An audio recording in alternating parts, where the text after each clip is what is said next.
documents, issued 13 subpoenas, and conducted interviews with two key witnesses, both of whom were Republicans. The Trump administration has provided us with Department of Justice materials and access to suspicious activity reports. Unfortunately, throughout this investigation, Democrats have chosen to manufacture yet another anti-Trump hoax instead of pursuing justice.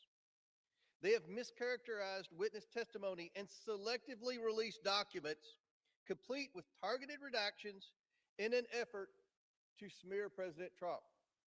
For example, former U.S. Attorney General Bill Barr, who oversaw the 2019 Epstein investigation, stated clearly under oath that the prosecution team found no evidence that President Trump committed wrongdoing. Despite this simple and straightforward fact, Ranking Member Robert Garcia, moments after that deposition, tiptoed out and publicly claimed that, quote, Barr could not clear Trump of wrongdoing. That was a lie, and we have the transcripts to prove it. I invite the media to read the transcript. When the Oversight Committee interviewed former U.S. Attorney for the Southern District of Florida, Alex Acosta, Democrats whipped themselves into a frenzy trying to manufacture a gotcha moment, but they failed. Mr. Acosta dismantled the Democrats' narrative. His testimony confirmed there was no contact between President Trump and Mr. Acosta and no connection between President Trump in the Epstein case. Next, Democrats resorted to selective leaks and doctored documents to mislead the American people. Oversight Committee Republicans have posted 65,000 pages of documents we have received to date. Democrats, by contrast, have released fewer than 1 dozen. In their latest selective leak, Democrats released just three of the 23,000 pages of documents from the Epstein estate. And they made redactions to 2 of those emails that changed both the context and the meaning of the 3 pages they released. When CNN called them out for their deceptive redactions, Representatives Stansbury and Crockett tried to blame Republicans for their own edits, for the Democrat Oversight Committee edits. After Democrats released only 3 emails, Republicans released over 23,000 pages. And what did Democrats say in response when we released every single document that we got? They claimed full transparency was meant to, quote, disorient or distract from their manufactured narrative. These are the same Democrats who chant, release the files every day until the files contradict the story they want to tell. That is the definition of hypocrisy. In contrast, full transparency exposed how Epstein appears to be TDS patient zero. The emails reveal a journalist coached Epstein to blackmail then presidential candidate Donald Trump. The gentleman is recognized. The files also show that a House Democrat colluded with Epstein during the 2019 oversight hearing to discredit witness with a vendetta against President Trump. And unsurprisingly, Democrats have been silent about their colleagues' coordination with Epstein. Another email shows Democrat fundraisers invited Epstein to an event or to meet privately with Hakeem Jeffries as part of their 2013 effort to win a majority. So Hakeem Jeffries' campaign solicited money from Jeffrey Epstein. That's what we found in the last document batch. The files underscore why former President Trump must appear for his deposition. We've subpoenaed him. To date, the Democrats have done nothing to help us secure his appearance. I support full transparency. The Oversight Committee will continue to work to get the truth to the American people and to get justice for the victims. That's our goal of this investigation. With that, I yield back. The gentleman yields back. Yeah, Mr. Speaker, we reserve. The gentleman reserves. The gentleman from Maryland is recognized. Thank you, Mr. Chairman. I should just point out that we've heard now from the 2 distinguished chairmen of the Judiciary and the Oversight Committee, and they've spoken almost exclusively to denounce Democrats. We have a bipartisan coalition here demanding the truth about the largest child sex abuse and trafficking ring, perhaps in American history, certainly in this century, and they want to just throw stones at the Democrats. What a remarkable failure of leadership we're seeing from the other side. And I imagine that the chairman of the Oversight Committee will follow up his spectacular failure in trying to impeach President Biden with his spectacular failure in trying to block the resolution we brought to the floor today. I'm happy to yield 1 minute. Excuse me, you're not recognized, whoever's speaking. And I'd like to yield 1 minute to the very distinguished minority leader on the House Oversight Committee. The gentleman is recognized. Thank you. And Mr. Speaker, it's wonderful to hear Republicans and certainly the chairman of our committee finally wanting transparency on this issue. It is time to end this White House cover-up now. Now, we know that Donald Trump has tried everything to kill our Jeffrey Epstein investigation, and he's failed. And now he's panicking. He's about to lose his Epstein vote to force the Department of Justice to release the files. And let's be crystal clear. Trump has the power to release the files today. He does not even need a vote. And he continues to defy the subpoena of the Oversight Committee to release all the files. What is Donald Trump hiding? What is Pam Bondi, the Attorney General, hiding? Why won't they release the Epstein files right now? And he must explain to the public why he moved sex trafficker and monster Ghislaine Maxwell to a cushy, low-security prison after her interview with Trump's personal lawyer. He should declare, and every Republican should say, that she does not deserve a pardon or commutation. The gentleman's time has expired. I grant him 20 more seconds. We Gentleman's don't care how recognized. much money you have, what party you're in, how powerful you are. We should get justice for the survivors of Jeffrey Epstein. And our work on the committee is not over. Next up are the bank and financial records to follow and expose Epstein's network. Today, there should be a unanimous vote on releasing the files, and we will get justice. And with that, I yield back. And we reserve. The gentleman reserves. The gentleman from Ohio is recognized. Thank you, Mr. Speaker. I yield a minute and a half to the distinguished gentleman from California and member of the Judiciary Committee, Mr. Kiley. The gentleman from California is recognized. I have consistently called for the maximum possible level of transparency when it comes to the heinous crimes of Jeffrey Epstein. That's why I've consistently said I am inclined to vote for this bill, and it's why I will be doing so today. The victims deserve the truth. They deserve justice, and they deserve closure.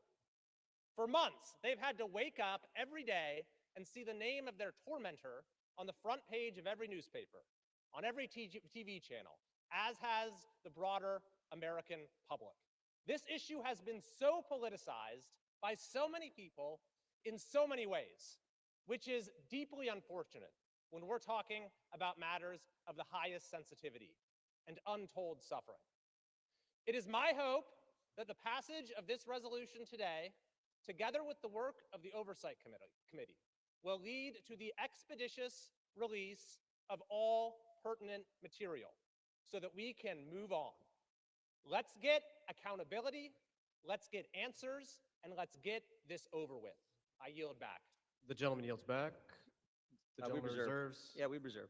The gentleman from Maryland is recognized. I yield 1 minute to the very distinguished gentlelady from Washington, a member of the Judiciary Committee. The gentlelady from Washington is recognized. Mr. Speaker, thousands of girls, children, were abused by Jeffrey Epstein and his massive and powerful ring of pedophiles and protectors of pedophiles. We can't say all their names here. We don't have time. But let's at least bring a few of the courageous survivors and their names onto the House floor right here as we debate this.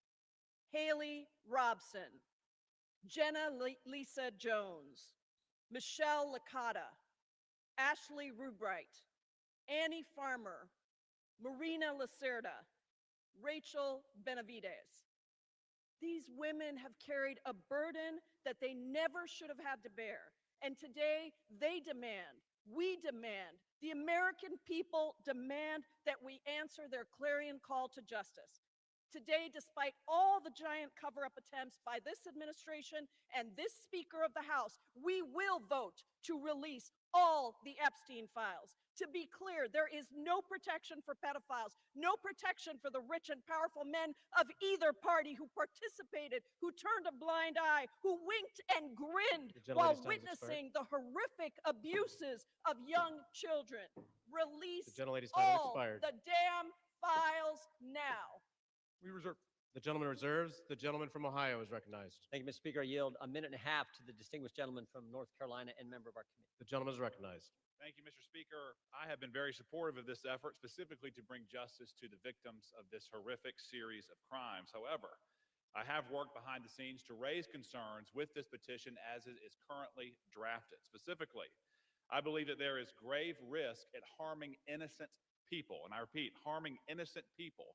When innocent people are harmed, that is not furthering justice. With an investigation of this size and a file that is as large as the Epstein files and as poorly defined as that is in this petition, there will invariably be people who are released pursuant to this discharge petition who had nothing to do with criminal activity.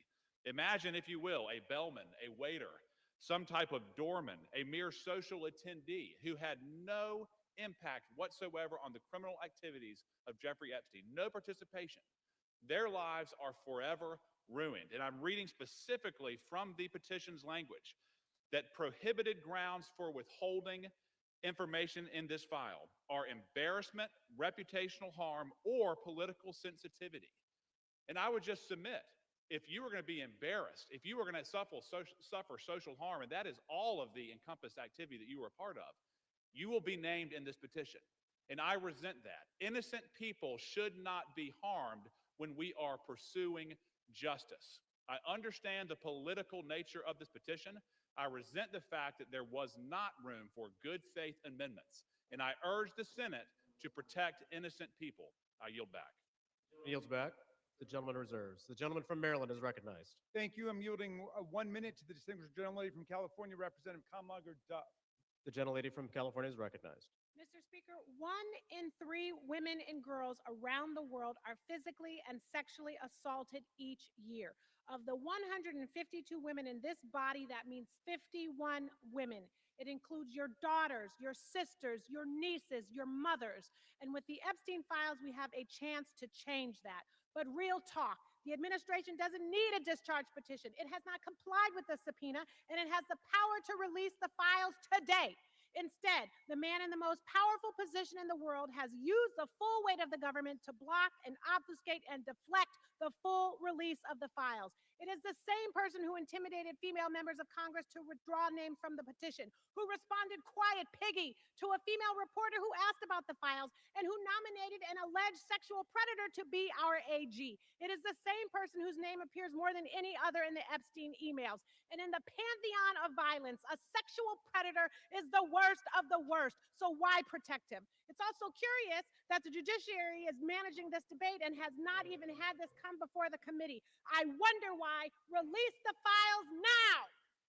We reserve. The gentleman reserves. The gentleman from Ohio is recognized. Thank you, Mr. Speaker. I yield 2 minutes to the gentleman from Texas, Mr. Roy, Chairman of the Constitution Subcommittee. The gentleman from Texas is recognized. I thank the chairman. Today, a united Republican Party and a bipartisan supermajority is going to pass a bill to increase transparency regarding the egregious abuses of Jeffrey Epstein, a goal that anyone of conscience desires. That is, in totality, an important statement to check the rich and the powerful. Remember how we got here. After decades, it was President Trump's Department of Justice that indicted Jeffrey Epstein in July of 2019. It was President Trump's DOJ that arrested and indicted Ms. Maxwell. It was the Republican-led Oversight Committee, through 13 subpoenas, that has released 65,000 pages of files in just 10 months. Meanwhile, my colleagues on the other side of the aisle have largely ignored this issue. It was Democrats who redacted an email to mislead the American people about the truth of a witness that exonerated President Trump. It was a Democrat, Representative Plassett, who literally texted with Jeffrey Epstein as we questioned Michael Cohen. It was Democrats who shut down the government, resulting in the delay of swearing in of members. As we vote to pass this legislation, and it will pass, it is impossible, however, to avoid problems with its politicization. One colleague has offensively gone so far as to say that to oppose this bill means you support pedophiles. Yet I know good public servants, former law enforcement, former prosecutors who never knew Epstein, never knew any visitors to his criminal enterprise, who have genuine concerns about supporting this bill out of fear of creating new victims or harming existing victims, or both. That is what we've reduced Congress to, inserting itself into the prosecutorial process for political motivations driven heavily by hatred of President Trump. We should be concerned about victim privacy, concerned about risking disclosure of non-credible allegations, of child sexual abuse materials, future investigations. But here's the deal. The leaders of this nation must expose abuses by the rich and the powerful. That is why President Trump and the House have been working for full transparency. But we should be motivated by truth and justice for all, not politics. I yield back. The gentleman yields back. The gentleman reserves. The gentleman from Maryland is recognized. Thank you. I yield 1 minute to the distinguished gentlelady from Massachusetts, Representative Clark, the Minority Whip. The gentlelady is recognized. Thank you, Mr. Speaker. This should be an easy vote. This is about justice for the victims and survivors of Jeffrey Epstein. This is about every victim of trafficking and sexual abuse, monstrous crimes that thrive in secrecy and fear.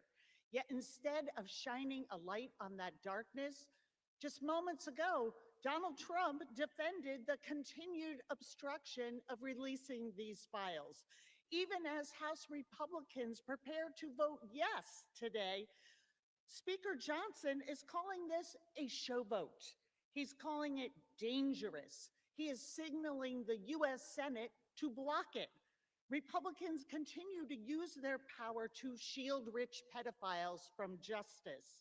If you can't stand up for these survivors, how can anyone trust you to stand up for them? I yield back.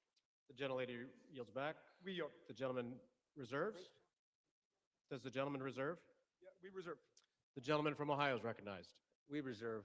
The gentleman reserves. The gentleman from Maryland is recognized. Yes, just very quickly, what happened under the Biden administration? Well, under the Biden administration, Ghislaine Maxwell was prosecuted for conspiring to sexually abuse and traffic girls in 2020. Right when it's in 2021, she was convicted. In December of 2021, after a month-long trial in Judge Nathan's courtroom, in 2022, Maxwell was sentenced to 20 years in prison under the Biden administration for sex trafficking and sexual abuse of minors. But when President Trump took office in January of 2025, they killed the investigation. They assembled all the materials, they got all the prosecutors together, and they terminated the investigation. I yield 1 minute to the distinguished gentleman from Illinois, Mr. Raja Krishnamurthy. The gentleman from Illinois is recognized.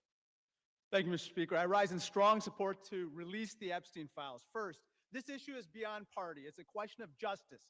Survivors have waited too long. Stop the delay. This is not a hoax. Release the files. Second, we must face a hard truth.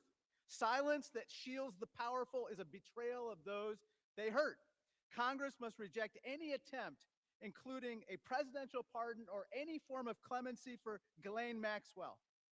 This cannot be done. This would be a cover-up. We cannot allow clemency of any kind for Maxwell, not now, not ever. Survivors deserve justice. I urge a strong yes vote. Thank you. Yields back. Does the I want to gentleman- thank the gentleman for his eloquent remarks. Pardons are for people who are contrite. Pardons are for people who are repentant. Pardons are not for people who lie. Every member of this body should immediately, verbally, vocally denounce the idea of clemency, commutation, or pardon for Ghislaine Maxwell, and we reserve. The gentleman reserves. The gentleman from Ohio is recognized. Yeah, we reserve, Mr. Speaker. The gentleman reserves. I yield 30 seconds to Ms. Leisure Fernandez. The gentlelady is recognized. There were thousands of girls and young women abused, trafficked, and used by Epstein, the elite and the powerful who believed they could get away with it. Epstein told the young victims that he controlled the banks and the government. Those women refused to be silenced, and today they have pierced the dark with their light. Anytime any girl is trafficked, molested, or abused, the world must stand up. Today, the House proves Jeffrey Epstein wrong. The Senate must do the same tomorrow. The gentleman reserves. The gentleman from Ohio is recognized. Thank you, Mr. Speaker. I yield 2 minutes to the gentleman from California. 1.5 minutes to the gentleman from California. The gentleman from California is recognized. I thank you, Chairman. Mr. Speaker, a minute and a half or an hour, the words would still have to be the same. We've all said that this will pass the House. perhaps unanimously today. I think all of us who have looked at the details of this particular bill know that it is flawed and that before it goes to the president's desk, it has to be amended as it can be amended in the Senate. And we call on the Senate to amend it so that we protect the innocent, so that we have the provisions that were intended perhaps to be in this bill but are not properly written. With that, President Trump has said, get it to his desk, he will sign it. President Trump has said he will do it. But I'm going to say to all of us, it is also important that we remember that Epstein is dead, but people live on, people who were innocent, people who in fact should not be named. We're not talking about the rich and the powerful, we're talking about the very victims. That is what we need to make sure is amended before it goes to the president's desk. And with that, I thank the chairman for his time. I think no more needs to be said that this body will vote for it all, but let's not kid ourselves. It has to be changed so that it properly protects both the tradition of the grand jury and clearly those innocent people that would otherwise be swept up. And I yield back. The gentleman's time has expired. The gentleman yields back. Reserve. Gentleman reserves. The gentleman from Maryland is recognized. This whole bill is about protecting the innocent. Mr. Speaker, the Senate must pass the bill as we are passing it today and as the president has said he would sign it after changing his position on the bill over the weekend when he could see the tidal wave of public opinion moving against him. Let's pass this bill, pass it in the Senate, sign the bill, and let us go ahead and release the complete file. I yield 30 seconds to the distinguished gentlelady from Arizona, Representative Ansari. The gentlelady is recognized. Mr. Speaker, the walls are closing in on Donald Trump and his rich and powerful friends who either abused or raped children or were enabling and complicit in these heinous crimes for decades. This vote today matters, but here is the truth. Donald Trump could direct the Department of Justice to release the files today. He is choosing not to. They are already under subpoena, led by oversight Democrats, and have refused. This is an ongoing cover-up by the Trump White House, and Mike Johnson and the House has been complicit. What is Trump hiding? Why not release the files today? This is a Time has expired. Release the files today. Thank you. The gentlelady's time has expired. The gentleman reserves. The gentleman from Ohio is recognized. Thank you, Mr. Speaker. I yield 2 minutes to the distinguished gentleman from New Jersey, Mr. Van Drew. The gentleman from New Jersey is recognized. Today, I want to talk about hypocrisy. Let me be clear. I was from Jumpstart, a co-sponsor of this very bill. From the beginning, we should never protect pedophiles. But for months, my Democratic colleagues have done what they think is politically convenient through all the yelling, through all the tears, through all the sadness. They say releasing the Epstein list is of grave concern to them. If that was true, where were they during the 4 years of the Biden presidency? Why didn't they demand the release of these files from Jumpstart in year one? Mr. Speaker, why didn't they ask for them in year two? Or if that wasn't good enough, maybe in year three, they had control, or not even in his final year of office. Other than a single letter the ranking member wrote in 2019, a single letter, not one Democrat on the committee spoke out about Epstein or his victims of this very terrible tragedy, other than to say that he didn't like the plea deal. Let me say this. When they stand here today insisting how badly they want these files released, why didn't they do it?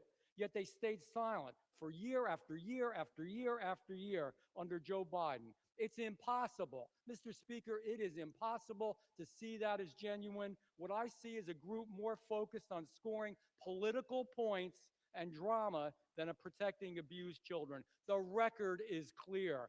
Under Republicans, far more information has been released in the last 6 months than was done during all 4 years of the previous presidency under Joe Biden.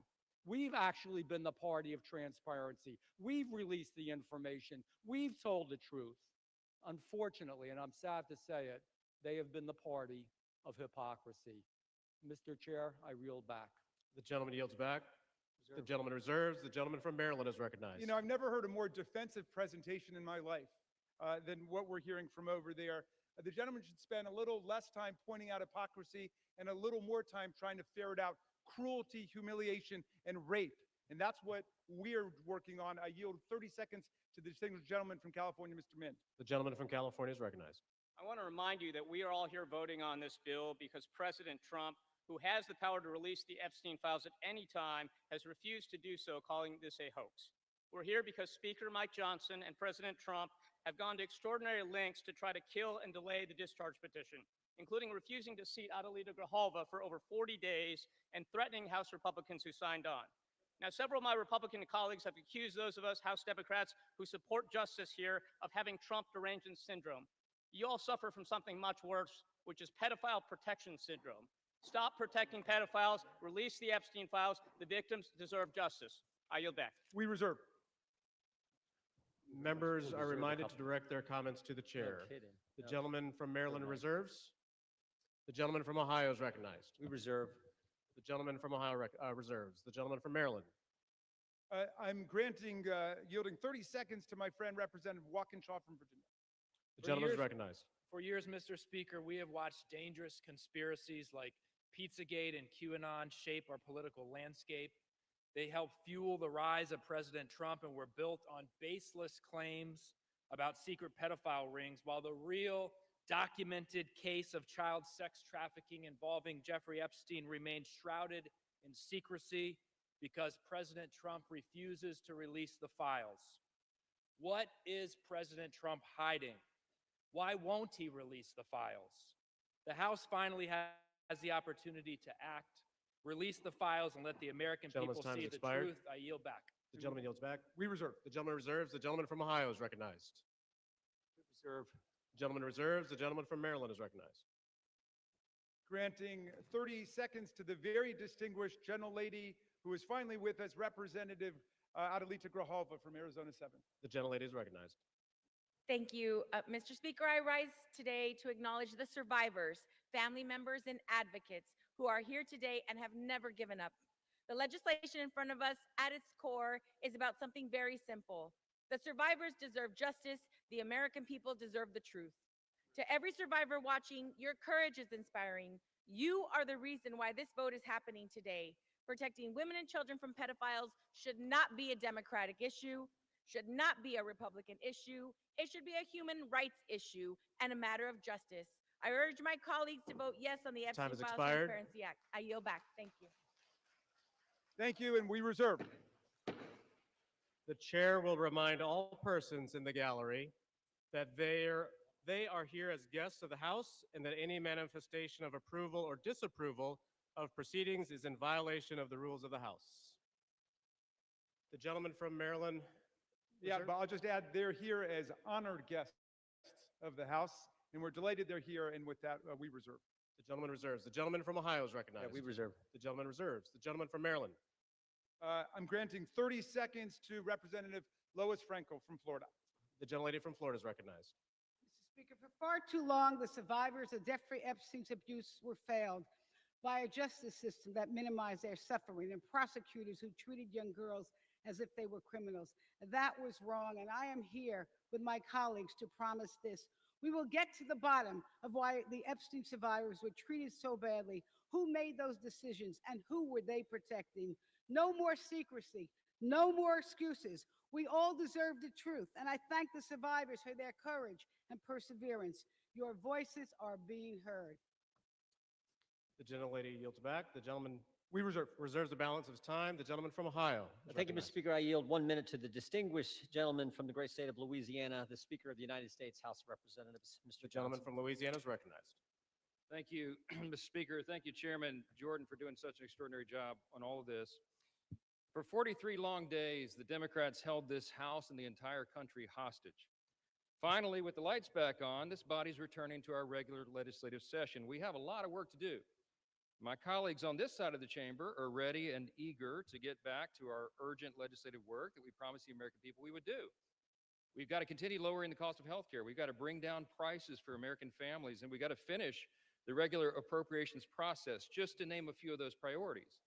And I wish I could say that our first order of business would be to get to those urgent priorities, but of course we're here spending time on the floor about something else. This is something we could have resolved last week when we brought a unanimous consent to pass this discharge with the full support of the body. But our friends over here who are arguing today stalled that. They objected to it, and they wanted to have this exercise instead. And that's why we say that this is a show vote. That's what this is. They're making a show of it. And it really is a shame. We have some heroic women in the chamber today. I met with many of them a while back. They're in the gallery here. They have come forward. They have shown their faces. They've used their names to share the unspeakable tragedies that many of them were subjected to, some of them when they were very young. And it is a heroic service to the country. They are seeking justice, and the justice has been delayed for too long. The Department of Justice, many years ago, should have brought these charges. It took too long to do it. And now we're in this process of making sure all the American people get the information, but we have to do it in the right way. After 4 years of Democrat control under President Biden, they were not truthful with us about a lot of things. The Democrats insisted the border was secure. We knew it wasn't. They insisted that inflation was transitory. We knew it wouldn't be. They misled the American people about the obvious mental and physical decline of the previous commander-in-chief. And now those same Democrats are demanding transparency. Suddenly, transparency is their new word. Out of nowhere, they've taken a curious concern in the Epstein investigation, all in the name of that, in the name of transparency. But the question has been asked here many times during the debate on the floor, and everybody questioning why it is the Democrats have done this right now have to look at the obvious facts. The Democrats had all the Epstein files in their possession for 4 long years under the Biden presidency. The Biden Department of Justice had these files, and no one on this side who is breathless today about the urgency of this release ever said a word about it. And it was the Democrats who could have urged President Biden's Department of Justice to go beyond prosecuting just Epstein and Ghislaine Maxwell, but they didn't do it. And so it's a fair question to ask today, why now? Why the sudden urgent interest in Jeffrey Epstein? Look, we know why. It's because the Democrats were never interested in transparency or executing justice or protecting the victims of this unspeakable tragedy before. The simple truth is obvious for everybody to see. This is a political exercise for Democrats, and it pains me to say it. I wish that was not the truth, but it is, and it's undeniable. This is as deceitful and dishonest as their pointless stunt was to shut the government down. Democrats are using the Epstein tragedy, the unspeakable evils that this guy committed with his trafficking ring and all of the abuses that they made these young women go through. They're using that as a political weapon to try to distract from their failures as a party and to try their best to try to tie President Trump somehow into this wretched scandal. The president had nothing to do with it. He's been very clear, and he has nothing to hide, and that's why he's endorsed the vote today. I suspect this vote will be probably unanimous. But here's the important point that everybody needs to understand. We have been advocates of maximum transparency, but we have also insisted that the victims be carefully protected. The Oversight Committee has been doing extraordinary work, and we've got some of the most vigorous advocates on the Republican and Democrat side on the Oversight Committee. They've been working in earnest to deliver transparency for the American people and to do it in a responsible manner. What do we mean by that? The bipartisan effort over there is already producing all the results that the discharge petition seeks and much, much more. Chairman Comer and all of these advocates over there have been releasing thousands of documents, for example, from the Epstein estate. By the way, in my view, that's been the greatest treasure trove of information because it's yielded for us Epstein's own personal flight logs, his financial records, his daily calendars, and so much more. But importantly, none of that was addressed or is addressed in the legislation that's being voted on today. The estate files wouldn't even have been encompassed in that. And so it goes to show that the Oversight Committee is doing it from the right way. From the very beginning, we've been insistent that this matter be handled carefully and with the utmost caution and care for the people who have been harmed. They should not be made to suffer any longer. We're talking about real people's lives at stake here and young victims who don't want to be dragged into this political game that could get hurt further. But the Democrats are rushing the release of thousands of unsubstantiated documents that may be included in this, that are going to be in the public domain with the passage of this bill. And there are serious deficiencies in the legislation that I have noted at length, and Republicans have to work to address those deficiencies in the Senate if and when this legislation is advanced. I stood before the American public today at our press conference, and I explained in detail the dangers of the discharge petition. We have posted at my website, speaker.gov, a summary. The legal counsel, a small army of lawyers, put this together. I used to be a federal court litigator. Many of my colleagues who've spoken today were. We understand the dangers of how this was haphazardly drawn up. And among them, by the way, Mr. Speaker, before I forget, I seek unanimous consent to enter into this document into the record. It's on the website. It's entitled, How the Flaws of H.R. 4405 Could Re-Victimize Epstein's Victims, Create New Victims, and Damage the Judicial System. It is dated today. Thank you. And it summarizes just 5 or 6 of the major concerns. Among them, it fails to fully protect victim privacy. It could create new categories of victims. It potentially jeopardizes grand jury secrecy. It fails to prohibit release of child sexual abuse materials that are not appropriately defined in the legislation. It jeopardizes future federal investigations, and we have national security concerns regarding classified information. We'll put this in the record because we need the legislative record to reflect what is the legislative intent behind this vote. I used to litigate cases. We would litigate federal statutes and whether or not they could survive, and legislative intent is important. And we need to say clearly for the record, as a Speaker of the House, I'm saying to you, this legislation that will pass today is flawed and it must be amended. The question is, why didn't we amend it here before we passed it? Because the authors won't allow it. Because under the rules of the House, under a discharge petition, they have to agree to consent for the legislation to be amended, and they're not doing that. So now we rely upon our partners in the other chamber to get that done, and they need to do that. The victims deserve our utmost respect. In fact, they should be saluted for their courage. And the young women who have not come forward, who are now, some of them are middle-aged women who have not come forward, also deserve our respect, and they deserve to be protected. Republicans support transparency. We want maximum transparency, especially when it comes to disclosing the names of anybody who had anything to do with these evils, anybody who conspired with or aided in any way Jeffrey Epstein. They must be brought to justice. We want the bill to be amended so it doesn't, at the same time, violate victim privacy, create new victims, disclose the names of any whistleblower or informant, cause the release of grand jury materials or child sexual abuse materials, or undermine our national security. And if and when the Senate takes this up, we will work with our colleagues over there to make sure that these things are corrected. I'll just close with this simple thought. We've been at this a while. It's drug on for a while, but it's time for this to come to light. I expect that this will be a unanimous vote, and it will reflect what I think every member in this chamber, and I'll say this now, at least in recent days, every member of the chamber on the Democrat side, they didn't say anything for 4 years, but they're for maximum transparency now, and so is this side. But we want to do it in a respectful and careful manner so that we don't subject innocent people to further harm. And that has been the whole thing. I told all my members today I'll be voting yes on this, and I suspect almost everyone will. We'll send it to the Senate, and we hope it's corrected. Thank you for the time, Mr. Speaker, and I yield back. Gentleman reserves. The gentleman from Maryland is recognized. I'm yielding to Mr. Gomez for the sole purpose of making a parliamentary inquiry. Mr. Gomez is recognized. Mr. Speaker, I rise to ask a point of parliamentary inquiry. Is this an appropriate time to point out that the Republicans named children's savings account in their so-called One Big Beautiful Bill after Donald Trump, someone connected to one of the most notorious pedophiles in this country?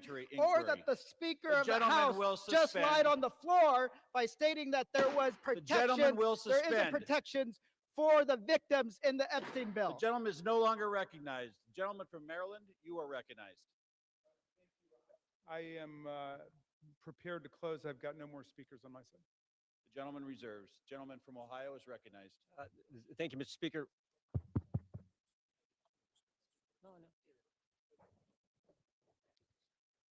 Gentleman from Ohio has 30 seconds.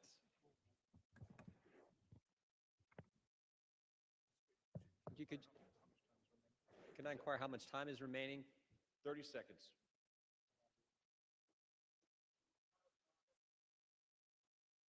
Six minutes, 15 seconds.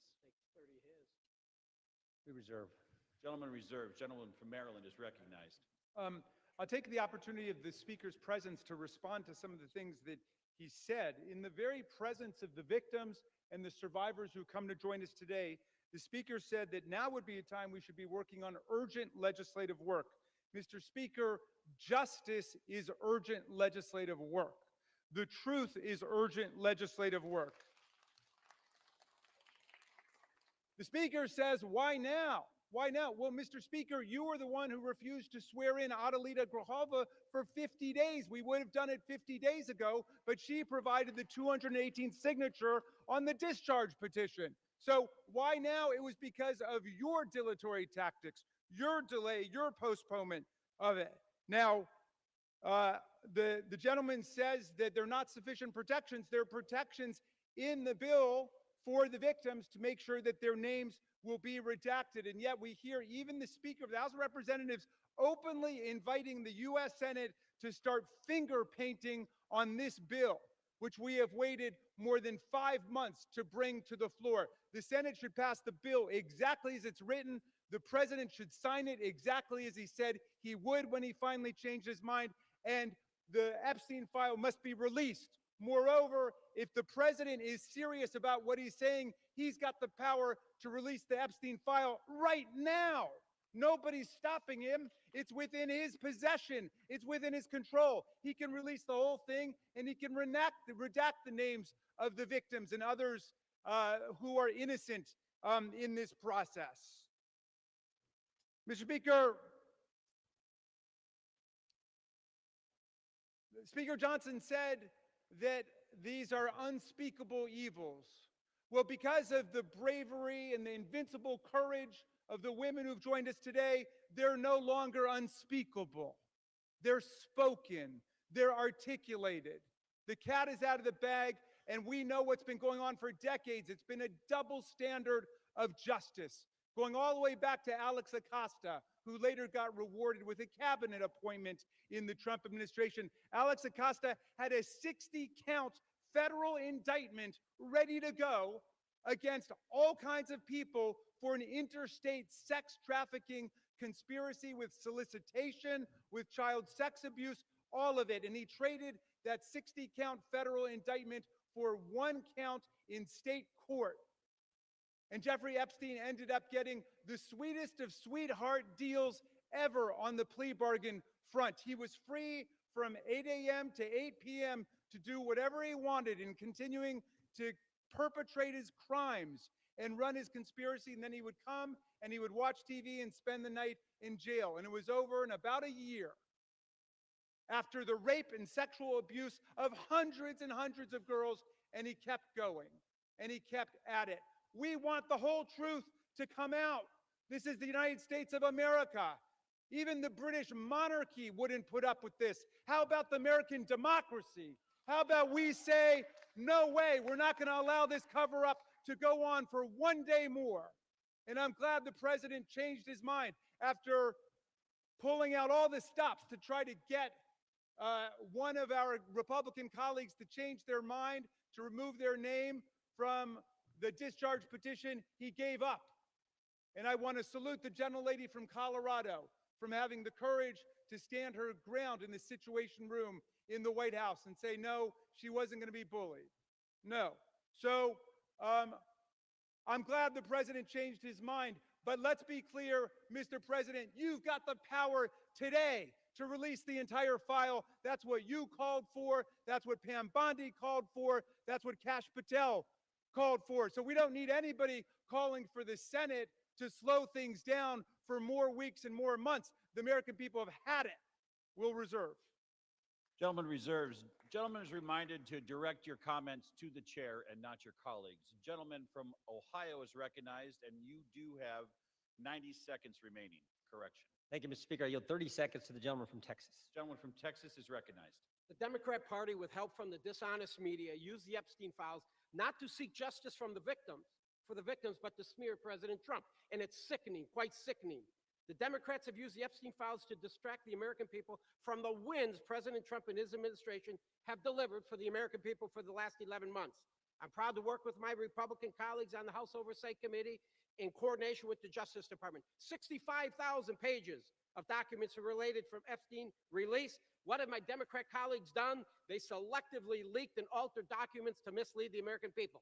As President Trump has stated, we have nothing to hide here. I'm voting to release the files so that we can move on from this smear campaign the Democrats have manufactured. God bless Gentleman's Donald J. time has Trump. expired. Gentleman from Maryland is recognized. Reserve the balance of my time. Gentleman reserves. Gentleman from Ohio reserves. Gentleman from Maryland is recognized. All right. How much time do I have to close? You have 2 minutes. Thank you, Mr. Speaker. And I want to thank all of America for tuning in to this. I want to thank Representatives Massey and Khanna, Representative Green, all of those who have insisted upon bringing the truth forward and a reckoning with the reality of one of the worst international child sex trafficking rings ever to exist in the United States and the cover-up attendant to it. We've got the opportunity today to do justice for the victims, for the survivors who have come forward to say that the voice of the victims and the survivors must be put at the very center of our deliberations, not shunted off to the side, not submerged, not subordinated, but put at the very center. We must hear from the people who themselves were victimized by this nightmare. Now, our colleagues across the aisle seem to want to make this into some sort of partisan contest. I haven't heard so much talk about the Democrats since the Democratic National Convention. And all that we've done here is to say we want to bring the truth forward along with a bipartisan group. We don't want the Senate monkeying around with this in order to slow things down. We want it passed in the Senate. We want it signed. And before that, if the president is true to his word and he wants to see all of this come to light, he can release it now instead of fighting, kicking, and screaming every step along the way. But I'm glad he's changed his mind, and I hope he maintains the momentum he's got to stick with the vast majority of the American people who want to see that the truth is done here. And while he's at it, the administration could reconsider their terrible policies, gutting federal offices and programs designed to combat violence against women. The DOJ terminated hundreds of grants to police departments, defunding the police when it comes to investigating violent sex crimes and to support victims. His DOJ destroyed programs to combat international human trafficking rings. Let's get back on the side of the women. I yield back. Gentleman yields back. The gentleman from Ohio. Thank is you, Mr. recognized. Speaker. Thank you, Mr. Speaker. The Speaker Johnson said it right. Why now after 4 years of doing nothing? Because going after President Trump is an obsession with these guys. Best example is John Brennan testified in front of our committee under oath, said he was not involved with the dossier. Only problem is Tulsi Gabbard declassified a report, released that report, and it said exactly the opposite. And she related a story in there where a CIA official went up to Mr. Brennan and said, we shouldn't include this in the report. And John Brennan's response was, yeah, but doesn't it ring true? Forget the facts, forget the truth, go after Trump, put it in. Same dynamic at work here. We're all for protecting innocent victims. We're all for exposing the bad guys who did bad things. But this is obsession with the left. For 10 years, it's going after President Trump. So vote yes. Make sure the bad guys are held accountable. We all want to do that. Speaker Johnson's right. I think it's going to be unanimous. But understand what they're doing, because they had 4 years and didn't do a darn thing. With that, I yield back.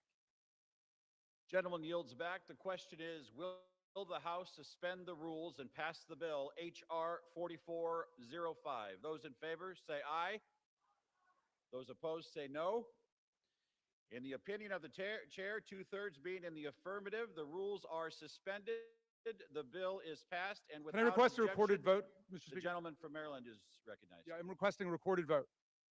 Gentleman from Maryland has requested a recorded vote. Those favoring a recorded vote will rise. A sufficient number having risen, a recorded vote is ordered. Members will record their votes by electronic device.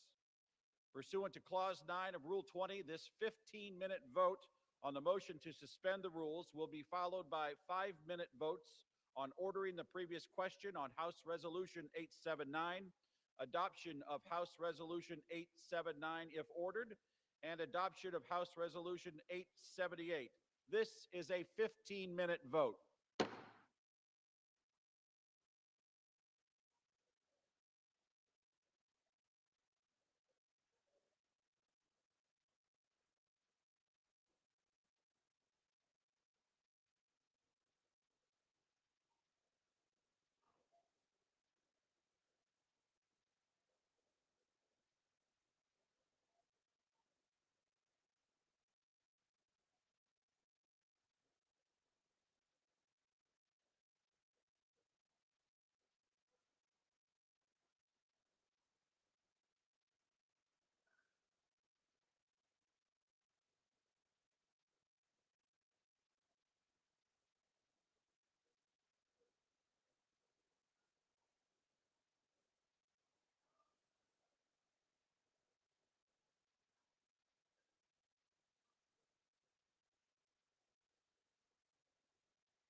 On this vote, the yeas are 427, the nays are 1. 2/3 being in the affirmative, the rules are suspended, the bill is passed, and without objection, the motion to reconsider is laid on the table.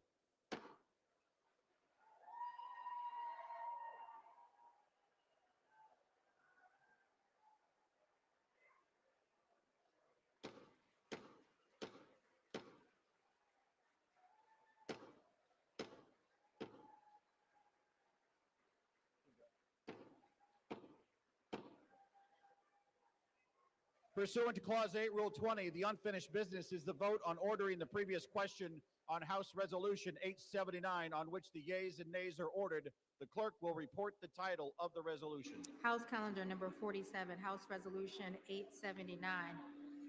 Resolution providing for consideration of the joint resolution, Senate Joint Resolution 80, providing for congressional disapproval under Chapter 8 of Title 5 United States Code of the rules submitted by the Bureau of Land Management relating to National Petroleum Reserve in Alaska Integrated Activity Plan Record of Decision, providing for consideration of the joint resolution, House Joint Resolution 130, providing for congressional disapproval under Chapter 8 of Title 5 United States Code of the rules submitted by the Bureau of Land Management relating to Buffalo Field Office Record of Decision and approved Resource Management Plan Amendment, providing for consideration of the joint resolution, House Joint Resolution 131, providing for congressional disapproval under Chapter 8 of Title 5 United States Code of the rules submitted by the Bureau of Land Management relating to Coastal Plain Oil and Gas Leasing Program Record of Decision, providing for consideration of the concurrent resolution, House Concurrent Resolution 58, denouncing the horrors of socialism, providing for consideration of the bill, H.R. 1949,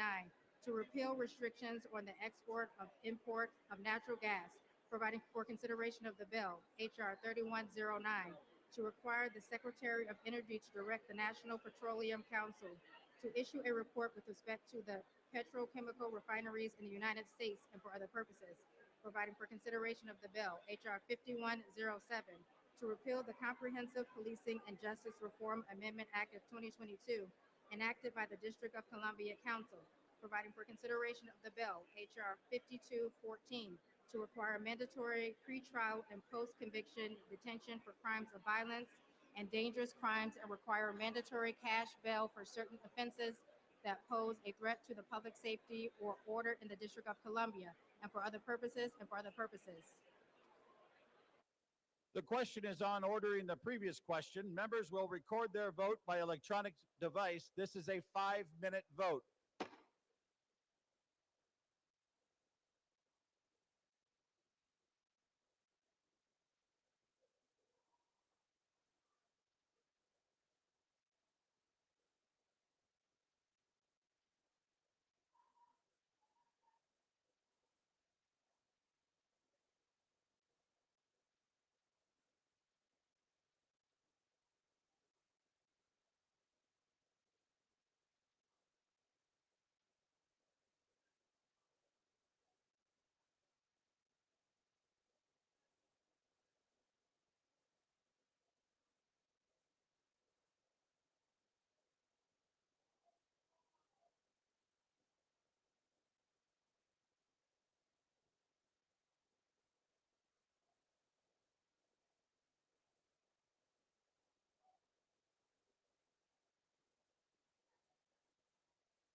On this vote, the yeas are 217, the nays are 211. The previous question is ordered.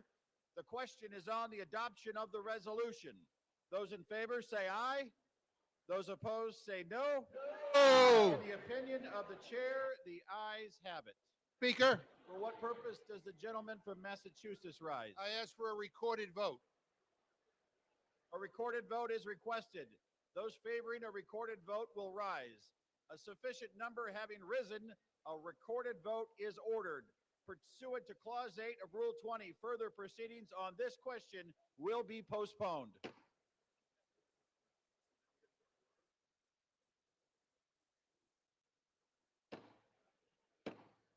The House will be in order.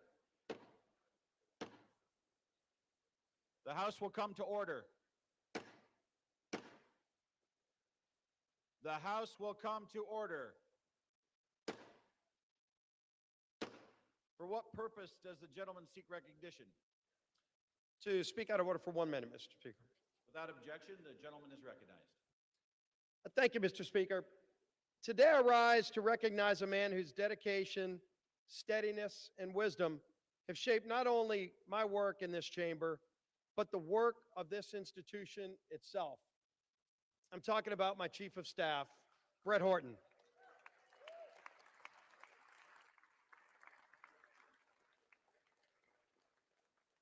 There are few people who know Capitol Hill more intimately than Brett.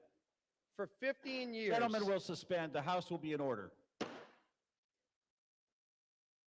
Gentleman's For recognized. 15 years, he's been by my side. He began as my counsel in 2010 and worked his way through some of the most demanding, consequential roles in the House. Policy Director at the Republican Study Committee, Floor Director in the Majority Whip's office, and for the last decade, my Chief of Staff in both the Whip's office and the Leader's office. To me and to countless members of Congress and staff, Brett Horton has been far more than a colleague. He's been a trusted advisor, steady in his approach, wise in his counsel, and deliberate in his words and actions. When the stakes were the highest, Brett's voice was the one you wanted in the room. His fingerprints are on every major Republican policy victory we've achieved in the past decade. But perhaps more importantly, he's been by my side through tough personal and professional challenges that extend far beyond legislating. In the aftermath of the congressional baseball shooting, an event that shook my family, my staff, and this entire conference in Congress, Brett's leadership and friendship were unwavering. He helped carry us through one of the most difficult and unprecedented challenges we ever faced. Mr. Speaker, public service at this level demands trust, character, and unwavering duty for the institution that is this United States Congress. Brett Horton embodies all of these qualities. I'm profoundly grateful for his years of service to me personally, to this House, and to our country. As Brett begins his next chapter, I have no doubt he'll continue to serve with the same excellence that has defined his entire career. The United States House of Representatives is the stronger institution because of Brett Horton's distinguished service here. I wish Brett all the best in his future endeavors, and I tell you, thank you, Brett, for your personal friendship and for your service to this great United States of America and this great Congress. Thank you, Brett Horton.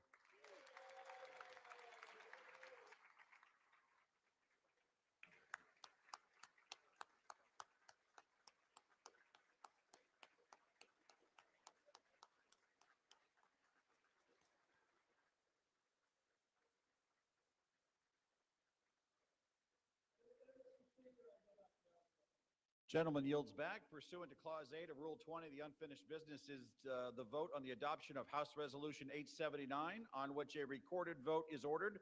The clerk will report the title of the resolution. Calendar number 47, House Resolution 879.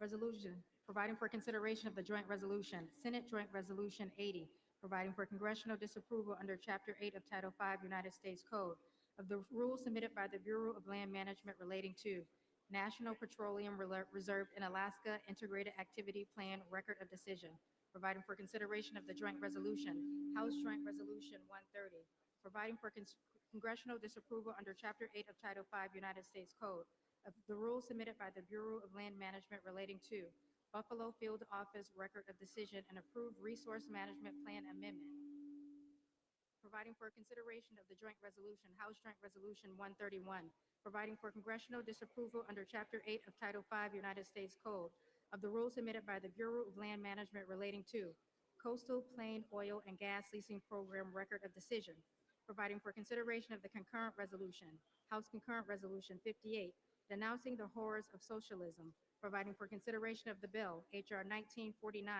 to repeal restrictions on the export and import of natural gas, providing for consideration of the bill, H.R. 3109, to require the Secretary of Energy to direct the National Petroleum Council to issue a report with respect to the petrochemical refineries in the United States and for other purposes, providing for consideration of the bill, H.R. 5107, to repeal the Comprehensive Policing and Justice Reform Amendment Act of 2022, enacted by the District of Columbia Council, providing for consideration of the bill, H.R. 5214, to require mandatory pre-trial and post-conviction detention for crimes of violence and dangerous crimes, and require mandatory cash bail for certain offenses that pose a threat to the public safety or order in the District of Columbia and for other purposes and for other purposes.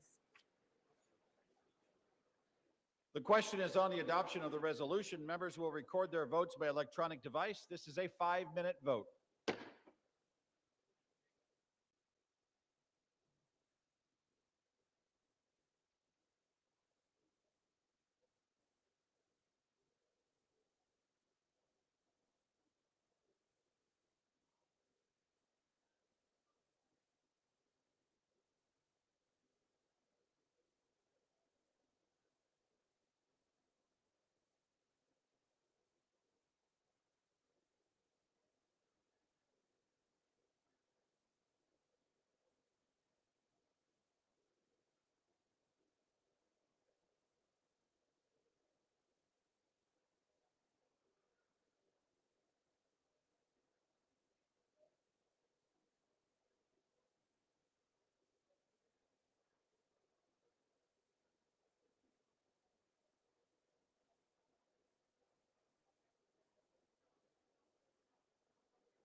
On this vote, the yeas are 217 and the nays are 210. The resolution is adopted without objection. The motion to reconsider is laid on the table.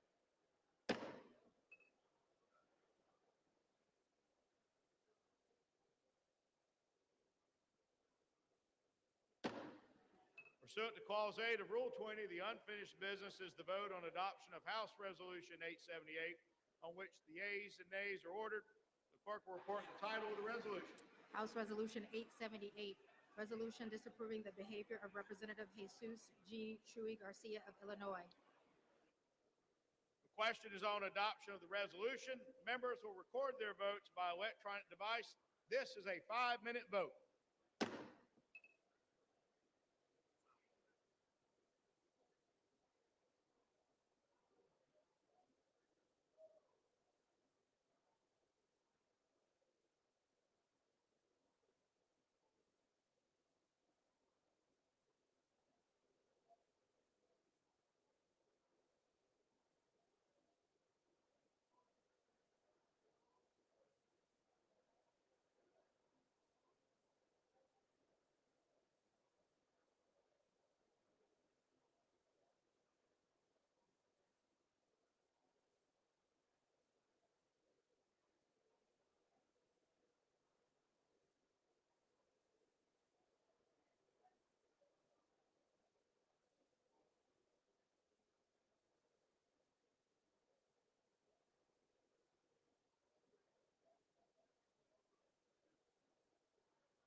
On this vote, the yeas are 236, the nays are 183, with 4 answering present. The resolution is adopted. Without objection, the motion to reconsider is laid upon the table.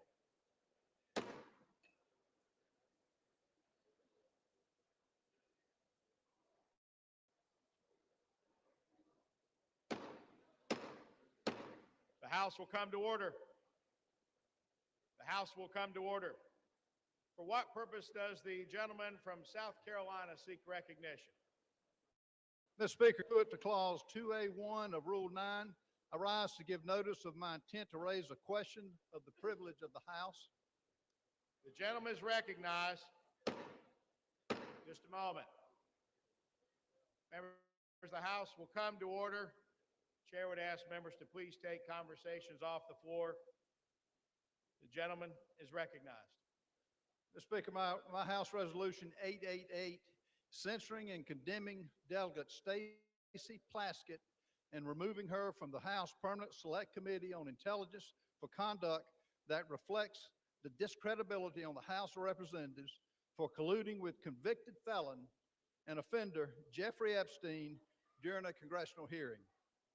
Whereas Stacy Plaskett, the delegate representing the United States Virgin Islands in the House of Representatives, inappropriately coordinated in real time with convicted sex offender Jeffrey Epstein in a congressional hearing in February of 2019.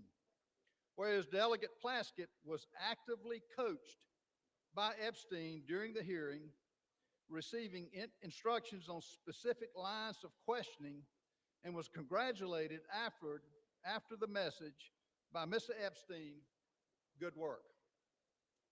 Whereas Jeffrey Epstein, the Speaker of the House, is not in order. The gentleman has the floor. The chair would again ask the body to please observe decorum and keep conversations to a minimum. The gentleman has the floor.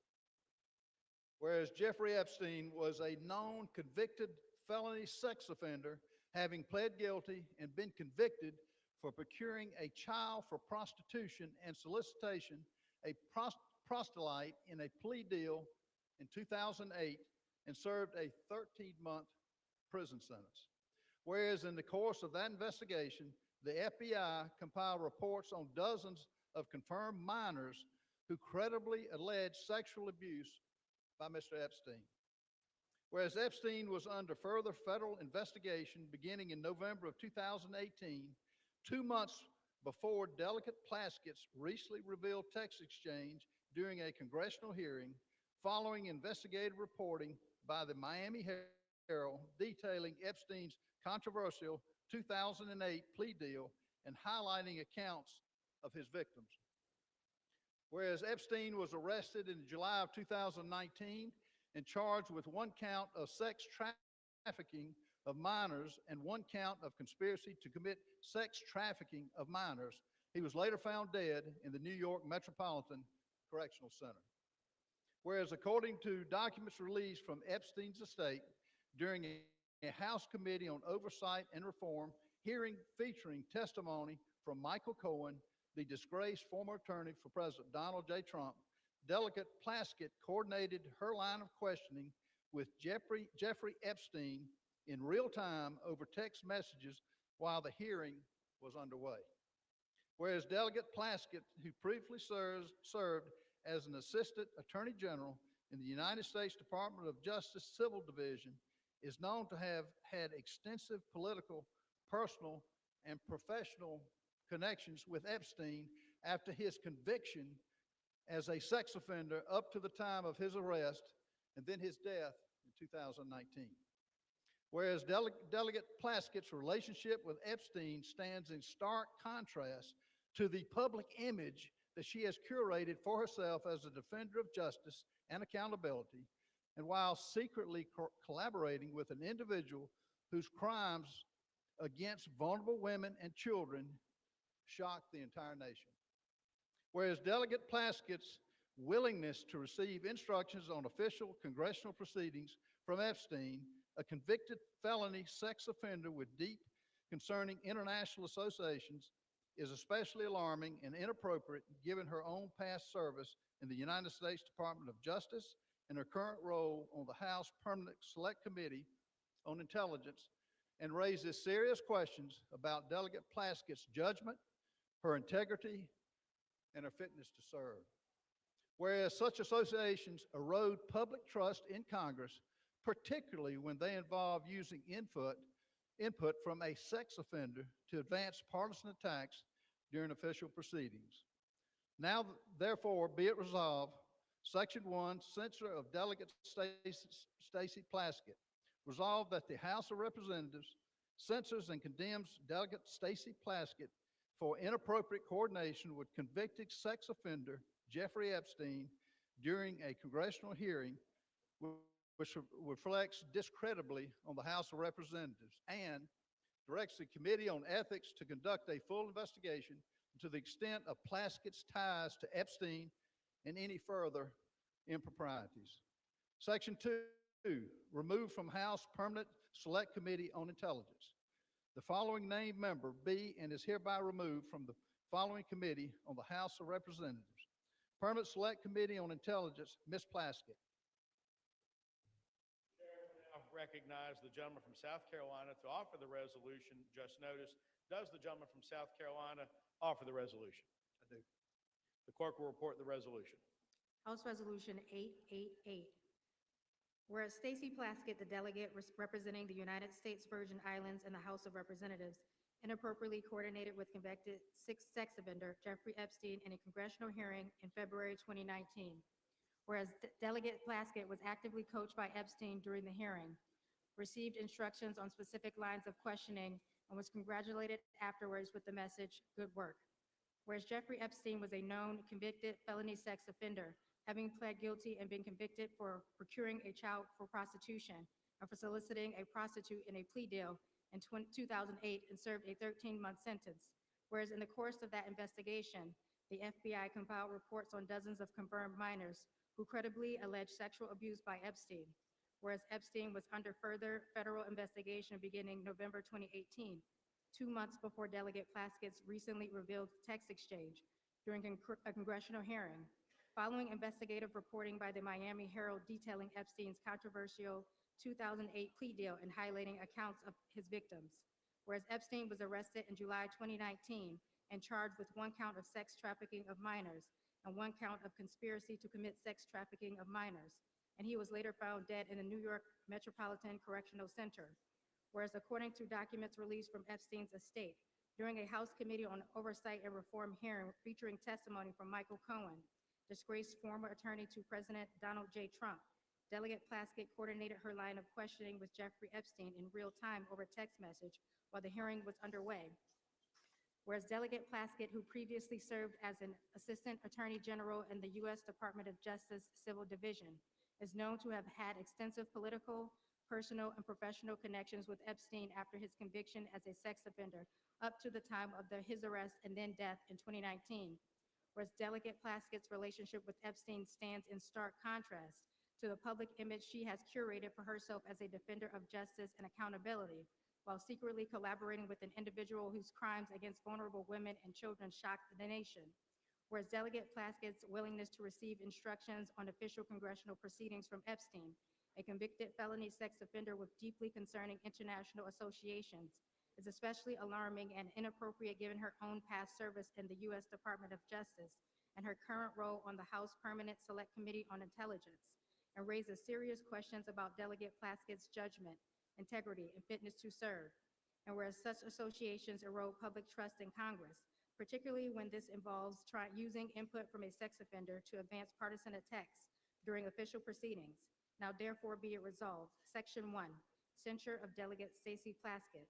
The House of Representatives, 1, censures and condemns Delegate Stacey Plaskett for inappropriate coordination with convicted sex offender Jeffrey Epstein during a congressional hearing, which reflects discreditably on the House of Representatives, and 2, directs the Committee on Ethics to conduct a full investigation into the extent of Plaskett's ties to Epstein and any potential further improprieties.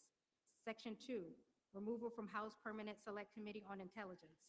The following named member be and is hereby removed from the following committee of the House of Representatives. Permanent Select Committee on Intelligence, Ms. Plaskett. The resolution qualifies. For what purpose does the gentlelady from Massachusetts rise? Mr. Speaker, I have a motion at the desk. The clerk will report the motion. Ms. Clark of Massachusetts moves to refer the resolution to the Committee on Ethics. The gentlelady from Massachusetts is recognized for 1 hour. Mr. Speaker, today we have finally taken a vote that recognizes the need for the survivors and victims of Jeffrey Epstein to have justice and transparency. And not minutes later, the gentleman from South Carolina is filing yet another partisan resolution. I ask all of my colleagues to support this motion to refer this to the Ethics Committee, and I yield back my time. Without objection, the previous question is ordered. The question is on the motion to refer. All those in favor say aye. All those opposed say no. In the opinion of the chair, the noes have it, Mr. Speaker. and the motion is not up. What Mr. purpose? Speaker, I request a call of the yeas and nays. The yeas and nays are requested. Those favoring a vote by the yeas and nays will rise. A sufficient number having risen, the yeas and nays are ordered. Members will record their votes by electronic device. 5 minutes will be allowed for this vote.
On this vote, the ayes are 213 and the noes are 214.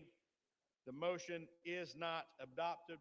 Without objection, the motion to reconsider is laid on the table.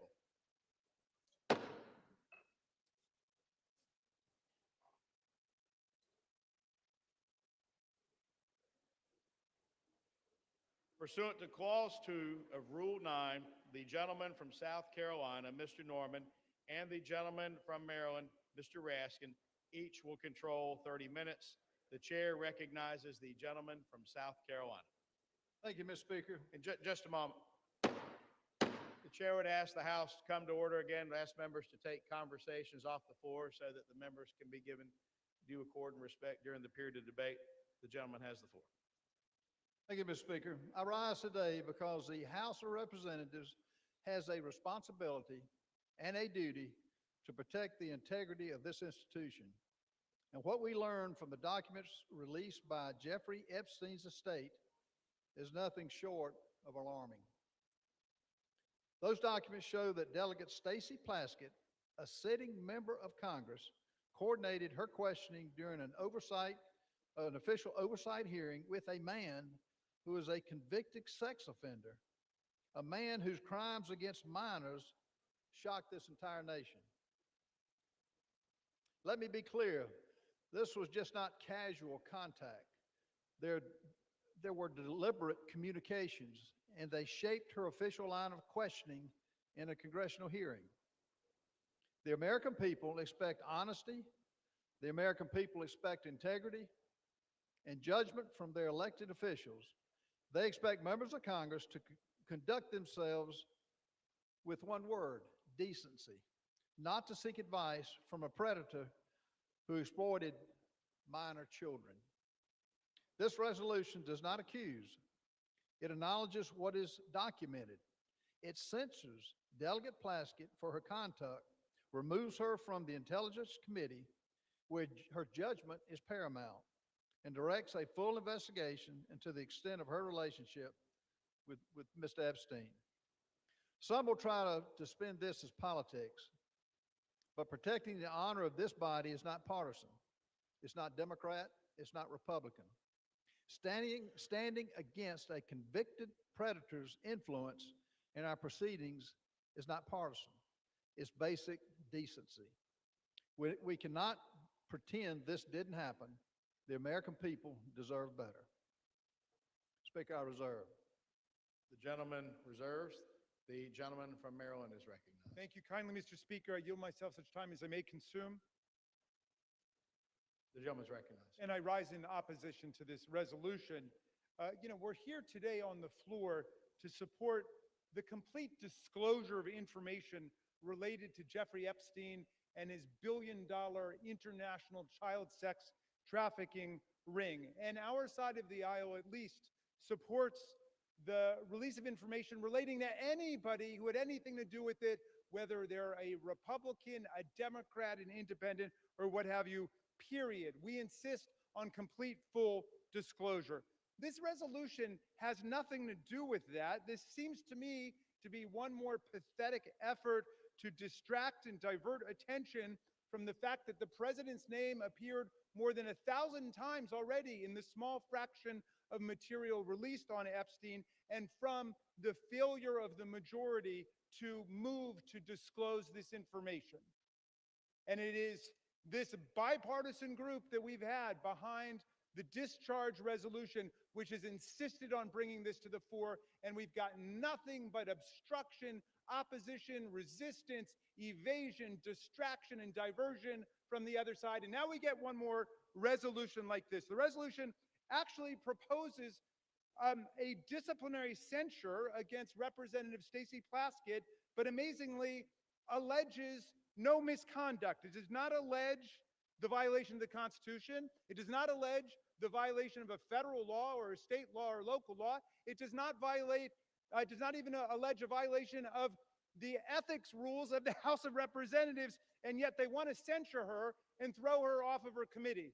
This, a distinguished former federal prosecutor, diligent public servant, representative of the people of the Virgin Islands. Now, Criminal justice has two parts to it. One is insisting upon legal accountability for people who do wrong. The other part of it is due process, which may be the two most beautiful words in the English language, certainly the two most beautiful words in the Constitution of the United States. It's due process that protects all of our freedoms and our rights against the arbitrary power of government and the will just to punish somebody without any process at all. But that's exactly what's going on here. Think about it. Ghislaine Maxwell had due process. She had a right to counsel. She had a right to hearing. She had a right to hear the evidence against her. She had a right to put on her case. She had a right to cross-examine. She had a right to a neutral, impartial tribunal. She had a right to unanimous verdict of a jury, and all of that she had, and she was found guilty. And that's why she was sentenced to jail for 20 years, even though Donald Trump has transferred her from a real prison to a prison camp where she's gotten very special pampered treatment, like she's in a Trump hotel. She gets room service to her cell. She gets gym privileges other inmates don't get. She gets to use the warden as a go-between with people outside of the institution and so on. But in any event, she had due process. Donald Trump had due process. He was convicted on 34 felonies, but he had the right to counsel. He had the presumption of innocence. He had a unanimous jury trial right. They had a right to cross-examine everybody, put their own witnesses on. Now, they want to take a former United States prosecutor, the representative of the people of the Virgin Islands, and without even going to the ethics committee, much less a court, they want to arraign her on some charges based on a newspaper article that she did something lawful. However ill-advised it may have been, she took a phone call from one of her constituents. Now, I don't think it is the position of the very distinguished gentleman that if we find Jeffrey Epstein on the phone with Donald Trump, he should be impeached for it, or is that his position? Is his position that anytime Jeffrey Epstein got somebody on the phone, and he got a lot of people on the phone, that person is suddenly guilty? That sounds like guilt by association. That sounds like collective guilt.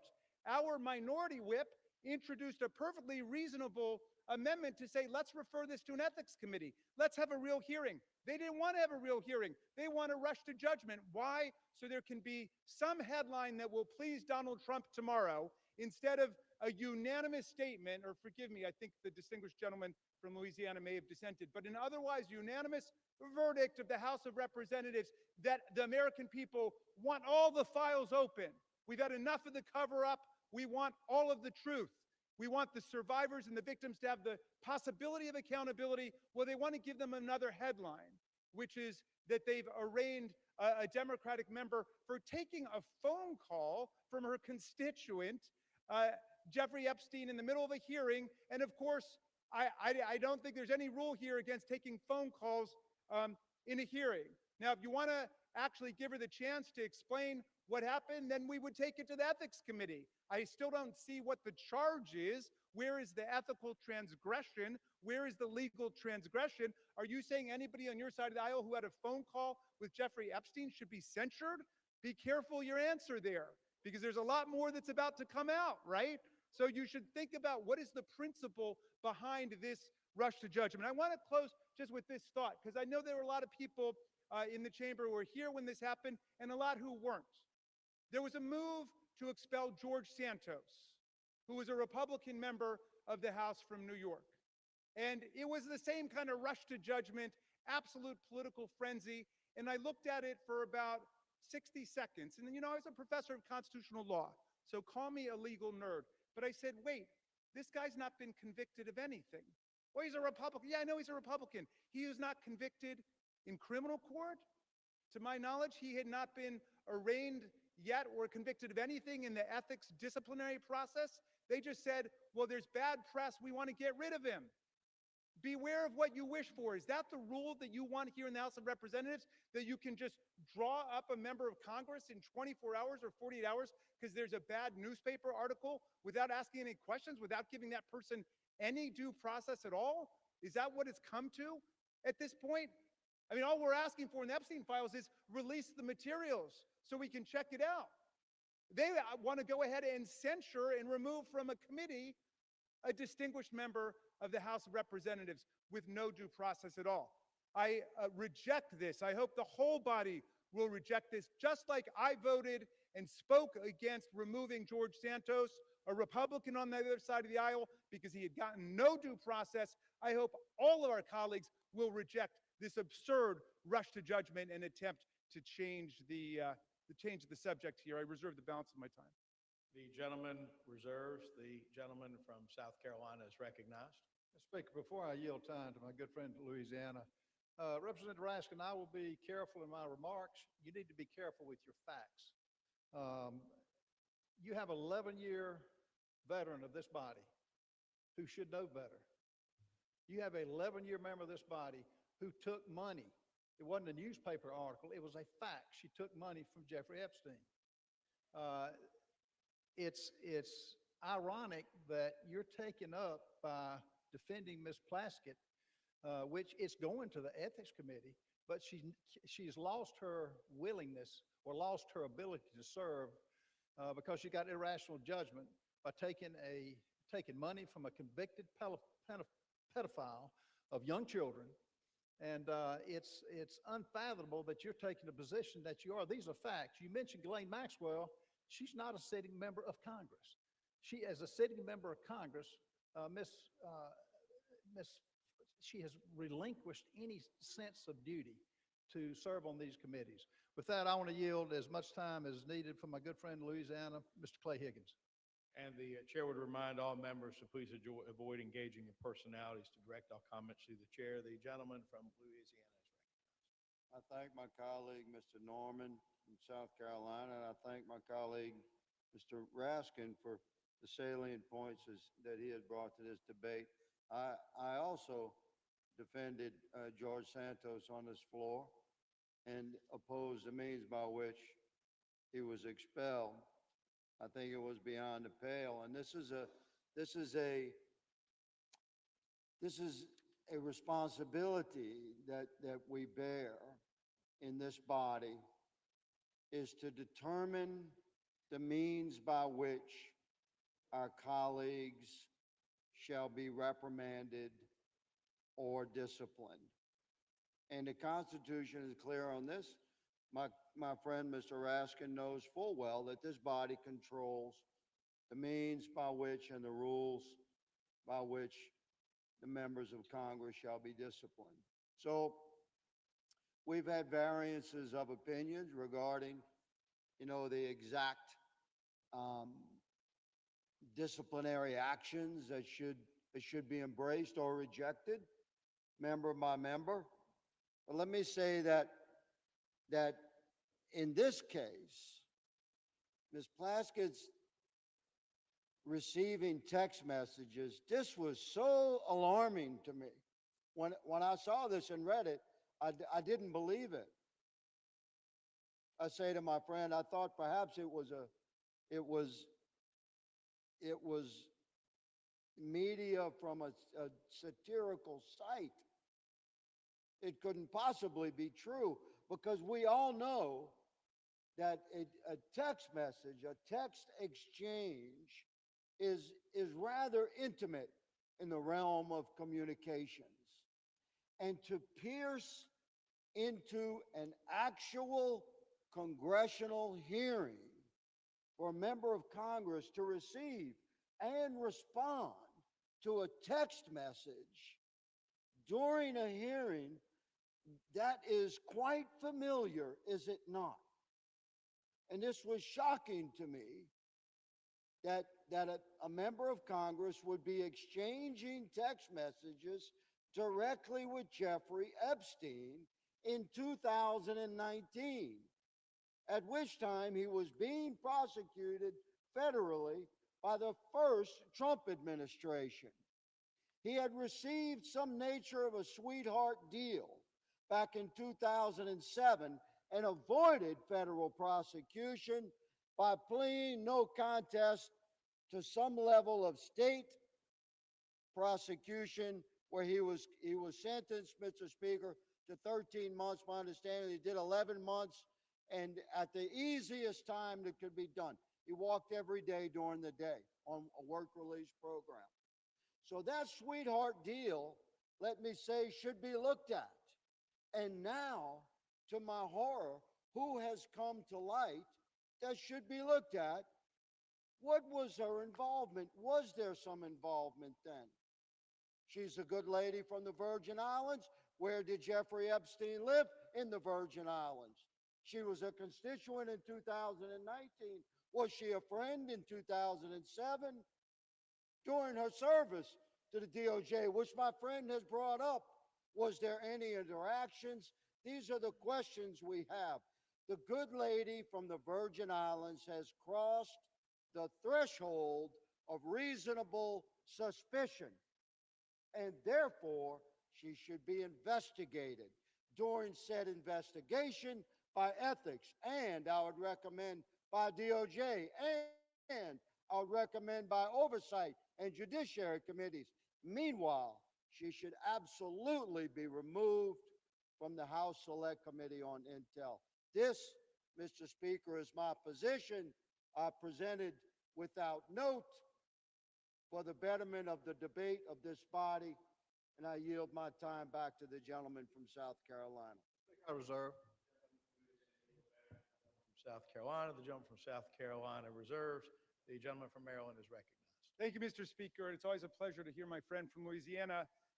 Both of the Republican speakers have said this demands an ethics investigation. I think Mr. Higgins just said it should be investigated by oversight and by judiciary, as well as by ethics, as well as by others. This resolution censures her and punishes her before there's been one day of investigation. There's been no investigation at all. That was the whole burden of the minority whip's amendment. It was to say, let's have an investigation, refer it to the ethics committee. That's why the distinguished gentleman from Louisiana and I both voted against, and we got a majority to vote against censuring or expelling even George Santos without any ruling by our ethics disciplinary body. Isn't that putting the cart before the horse? I don't get it. I wish one of you could explain that to us, why we should censure her before there's been one day of actual investigation. If being on the phone with one of our constituents, even an evil, sinister force like Jeffrey Epstein, and of course, he has said that he considered Donald Trump the most evil person he ever met. He said, without a redeeming bone in his body. So I agree, people can say different things, but Jeffrey Epstein, to me, disgraced himself. But in any event, people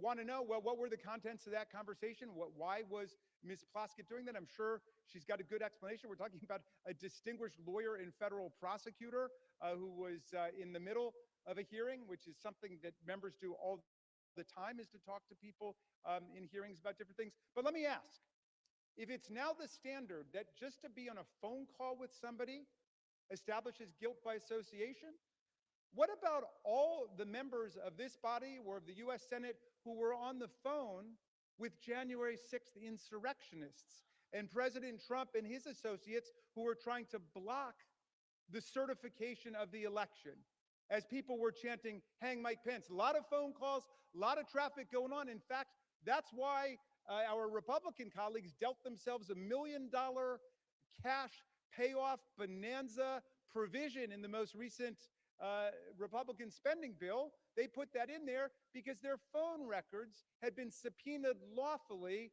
by a grand jury. They were treated like every other American citizen because their names came up as potentially being involved in that conspiracy to somehow shut down proceedings in the House and the Senate. Now, are we saying just because they were on a phone call, they're guilty of something, we should strip them of their committee assignments? We should censure them? Have we gotten to that point? I mean, come on. This is the House of Representatives of the United States of America. Let's stick by the Constitution. Let's stick by due process. Let's go through the rules. I yield 5 minutes to my distinguished colleague from Connecticut, Representative Hines. The gentleman from Connecticut is recognized. Thank you, Mr. Speaker, and I thank the gentleman from Maryland. I'm not going to speak today about Jeffrey Epstein or January 6th. I'm going to confine my remarks to two things that I know about. And I'm going to take a deep breath right now Because to stand here and to have to listen to the gentleman from Louisiana in the guise of just asking questions, besmirch one of the finest members I have had the honor of serving with, I would think would offend the sensibility of anybody in this chamber. But I'm going to limit my remarks to two things I know very well. Number one, the House Permanent Select Committee on Intelligence and what we need to do to preserve that very special environment. And number two, the character of Delegate Stacey Plaskett. On HPSCI, I've served for 10 years.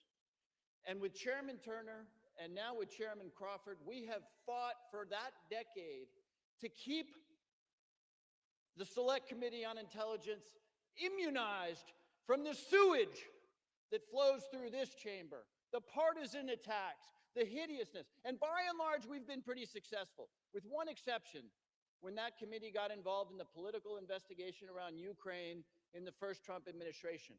Every single day, the leaders of that committee work hard, establish friendships, and do the work we need to do to make sure that the toxicity and the sewage that we're hearing right now don't impinge the critical work of making sure that our intelligence communities are keeping Americans safe and not violating civil liberties and not doing things inconsistent with the desires and character of the American people. This effort, put forward by a bunch of people who haven't served on that committee and who have no idea the comity and the grace with which that committee serves. You, sirs, will hurt this committee badly. And I expect every Republican on the Intelligence Committee, and I'll say it again, I expect every Republican on the Intelligence Committee who know Ms. Plaskett and who know the committee to vote no on the idea that without evidence and without due process, Ms. Plaskett should be removed from that very special committee. This resolution would strike a devastating blow to HPSCI's ability to work effectively by removing a member in good standing based on a newspaper article about texts. No due process, no evidence, nothing offered other than a newspaper article which has moved the gentleman from South Carolina, a member who is consistently engaged in a bipartisan and productive way with the committee's work, to make some unrelated political statement will do profound damage to this essential committee. Now, let me just talk for a moment about Ms. Plaskett. I've served in this institution for 17 years, longer, I think, than most people in this chamber. And I have not had the honor of serving with somebody with the integrity and the commitment and the hard-working bona fides as Ms. Plaskett. We can argue about the wisdom or the judgment associated with those texts. I'm told that apparently Mr. Epstein was a constituent. But on any one of us, our worst day, our biggest misjudgment is not to be judged without any due process, especially in the context of this superb member, this critical member of the Intelligence Committee. The result of this resolution, if it were to pass, will be to undo the efforts of the Republican Speaker and the Republican Chairman of the Intelligence Committee, Mr. Crawford, to restore the committee to what it was intended to be. And while the bill for that decision won't come due immediately, it will come due over time in the form of a less accountable and less effective intelligence community with less effective oversight for Congress. So I don't expect the gentlemen who have offered this up to back down now, but I do expect every single member of the Intelligence Committee that elect those few who understand what it is we need to do to close the door on the flow of partisan sewage which we see now threatening the critical work that we do. Vote no on this appalling resolution. I yield back. We reserve. The gentleman from Connecticut yields back to the gentleman from Maryland. The gentleman from Maryland reserves. The gentleman from South Carolina is recognized. Speaker, can I inquire about how much time we have left? 2.5 minutes. 2.5 minutes? 22 and a half 22 and a half minutes. Yes, Let me just say, for my good friends on the left, you know, we're hearing words. That's all this is, words. You're taking the side of a young lady who should have known better. She served for 11 years. She despairs herself. She did it to herself. This is not smoke and mirrors. This is actual text that pretty well indicts Ms. Plaskett. Would she probably take it back? Yes, but it's too late now. I want to yield as much time as needs to be consumed by my good friend from Texas, Chip Roy. Gentleman from Texas is recognized. I thank the gentleman from South Carolina. I thank him for bringing forward this important resolution before the body. I do want to say I appreciate the gentleman from Maryland, his commentary about the vote on removal and his considered judgment with respect to Santos, and I agreed with him at the time and made the same points.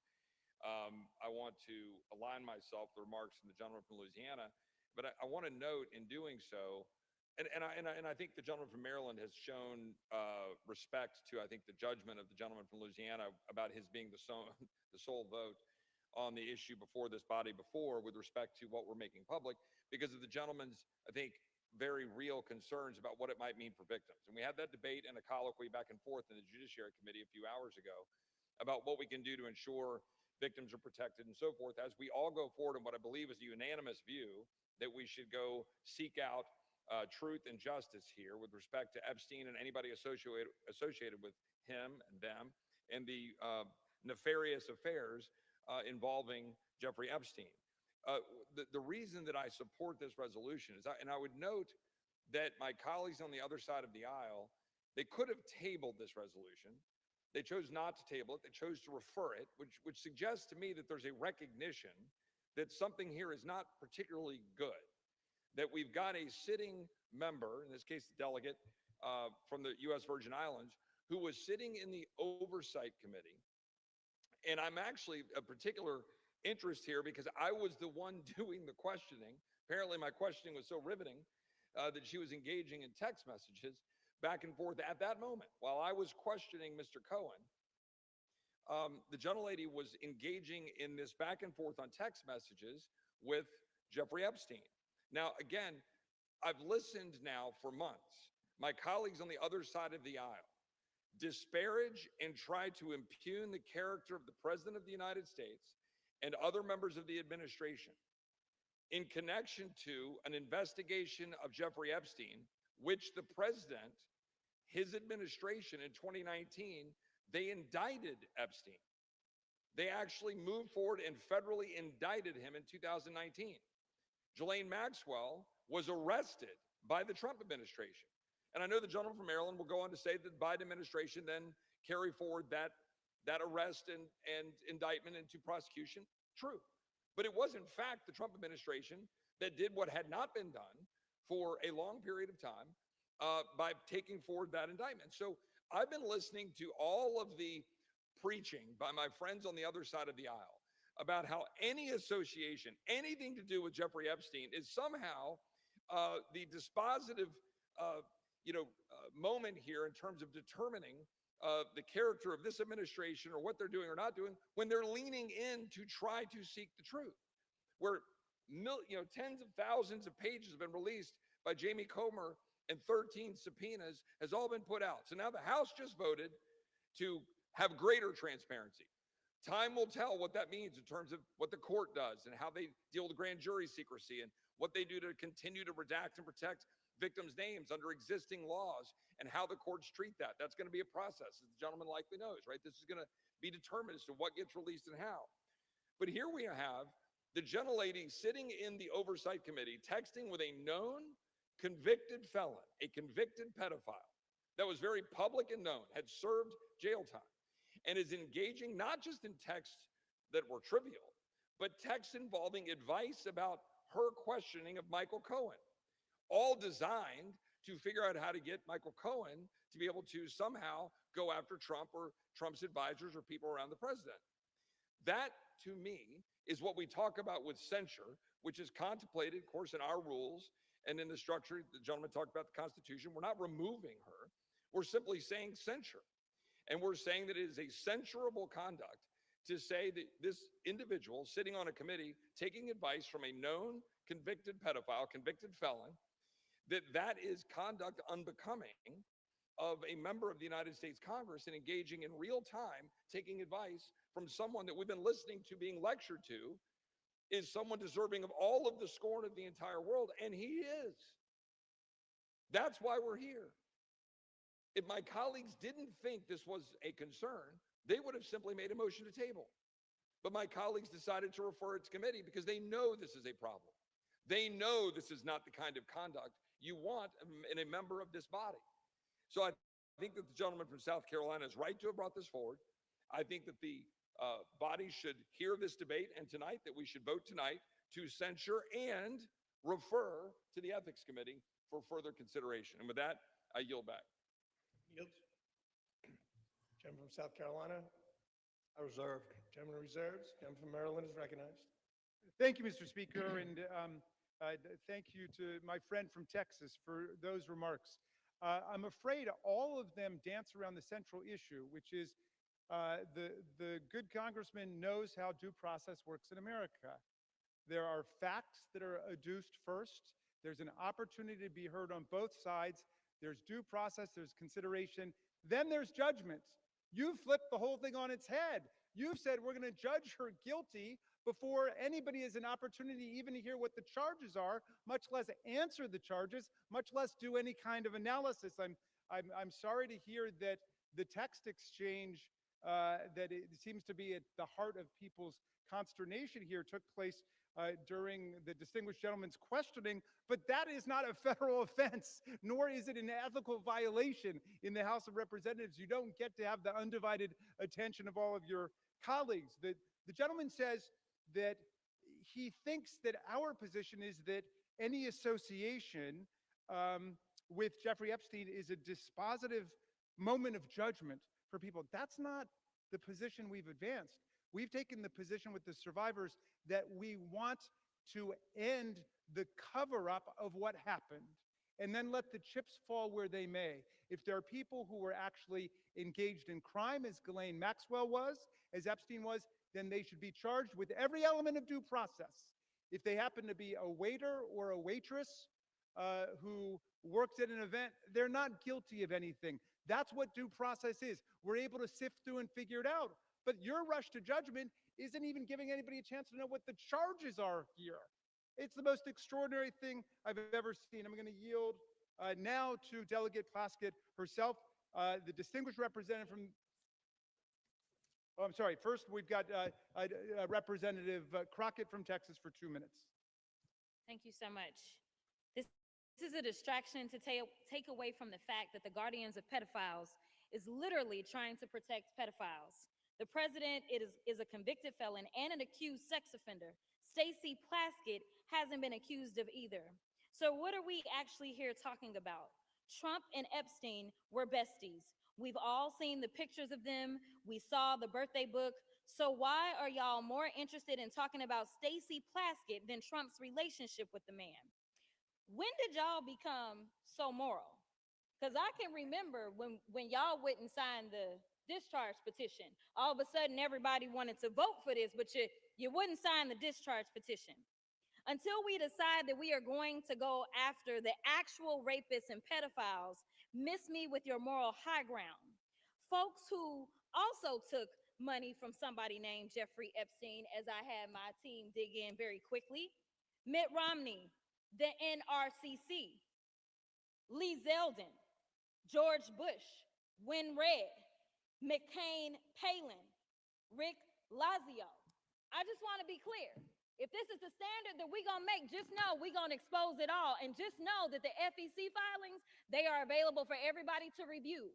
This is absolutely ridiculous. You decide that you want to punish a sitting member of Congress because you are concerned about her text messages. Well, maybe you should be more concerned about those sex tapes that we still haven't gotten access to. Maybe you should be more concerned with the fact that the president, his name is mentioned in the files way more than Stacey Plaskett's name. Listen, I'm not saying that anything is right or wrong, but listen, if you're trying to figure out what's going on with somebody that's a criminal, then you maybe need to talk to their associates. That's exactly why maybe she was getting text messages. I'm not saying she was or wasn't. But considering the fact that they were talking to another associate of the president's and maybe she needed intel, you'd have to go talk to somebody that maybe knows what he's up Time to. has expired. We reserve. Gentleman from Maryland reserves. Gentleman from South Carolina is recognized. Speaker, I recognize my good friend from Arizona, Mr. Biggs. How much time is the gentleman recognized? How much time you've allotted the gentleman from Arizona? How much time do we have left? The gentleman has 17 minutes remaining. As much time as the gentleman may consume. Gentleman is recognized. Thank you, Mr. Speaker. Thank you, Mr. Norman. Thank you for raising this issue. This to me, this is an interesting issue because I'm hearing the argument is coming at us and it says, well, you know, there's no due process. Well, debate is a part of due process. That's part of due process is to have this debate. You get to stand up, you get to defend, you get to raise your issues, and you chose to take it back to committee, which, as Mr. Roy said, that kind of indicates that maybe you know that there's something that's not great about this. So I'm looking at this, and here's at least one of the exchanges that seems to have taken place, and maybe we'll hear some comment about it. That'd be good. You can make some comment about it, but in this exchange, Mr. Epstein sent a text message to the gentlelady from the Virgin Islands, and this is the quote. He brings up Rona, keeper of the secrets. And who's he referring to? Rona Graff. That's a Trump assistant. And Plaskett responds, Rona? Question mark. Quick, I'm up next. Is that an acronym? So she wants to know what Mr. Epstein wants her to talk about. Don't you find that interesting? I find that really intriguing, especially since we know what Mr. Epstein was. And Epstein responds, that's his assistant.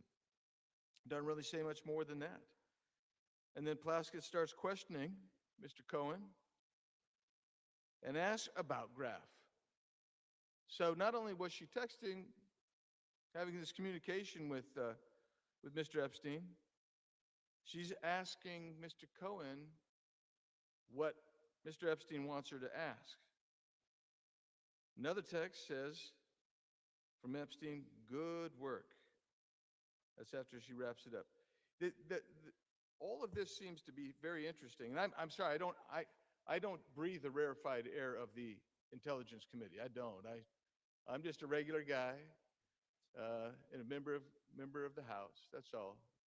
So I don't know about that rarefied air, and I guess I'm part of the sewage. That Mr. Himes said. Yeah. Thanks for agreeing with me, Ms. Plaskett. So she's got us down. Unless you're in the Intelligence Committee, you're crap. That's what the Intel Committee says. But here's the deal. When you're sitting there in a sitting committee and you're having communications with a convicted sex offender, and you're taking their advice on how to ask questions, maybe you got a problem. Maybe your problem is that you've brought disrepute on the House. And this isn't from the articles. This is from the 10,000 pages or so released last week from the Oversight Committee that they received from the Epstein estate. This isn't fishing around. This is coming from real evidence. So I sit here and I listen. Oh, you know, she's the finest member that ever walked the planet, man. That's what you heard. But the bottom line is this. She's sitting there seeking advice and counsel on how to ask questions from Jeffrey Epstein, who this entire body, save one, just condemned. And we want all the evidence. And it's a shame to be here, but for one thing, you made the choice. And so, Mr. Chairman, I'm encouraging everyone in this body to support Mr. Norman's resolution, and I yield back. Gentleman yields. Speaker, I reserve.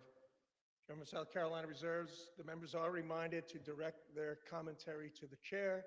Before I recognize the gentleman from Maryland, please remind yourself, as well as the members, to refrain from engaging in personalities towards the president. Does the gentleman seek recognition? Yes, I do. Gentleman is recognized. Thank you very much. I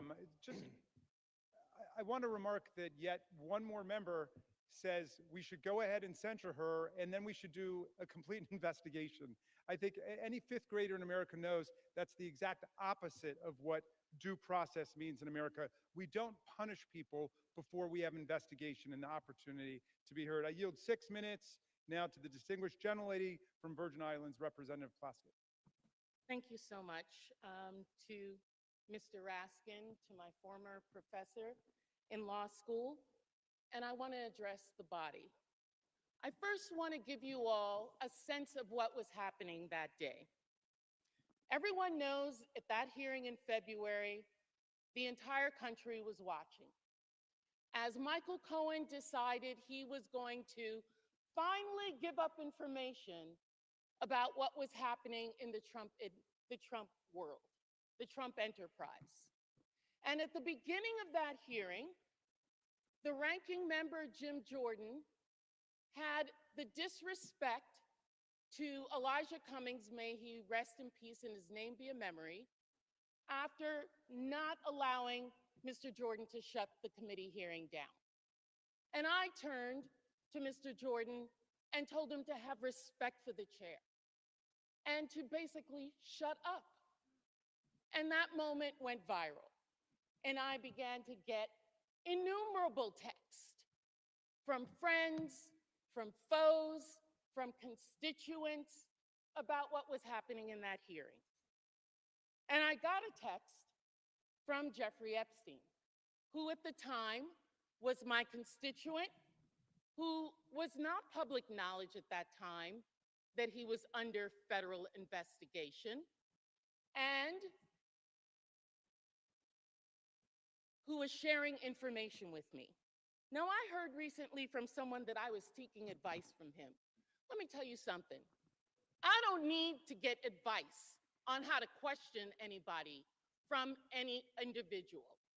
I have been a lawyer for 30 years. I have been a narcotics prosecutor in New York City. I have had the honor of being a political appointee at the Justice Department after September 11th as a Republican appointee in the Bush administration. I know how to question individuals. I know how to seek information. I have sought information from confidential informants, from murderers, from other individuals, because I want the truth, not because I need them to tell me what to say. And if you look at the transcript, you will see that I questioned Michael Cohen for 5 minutes.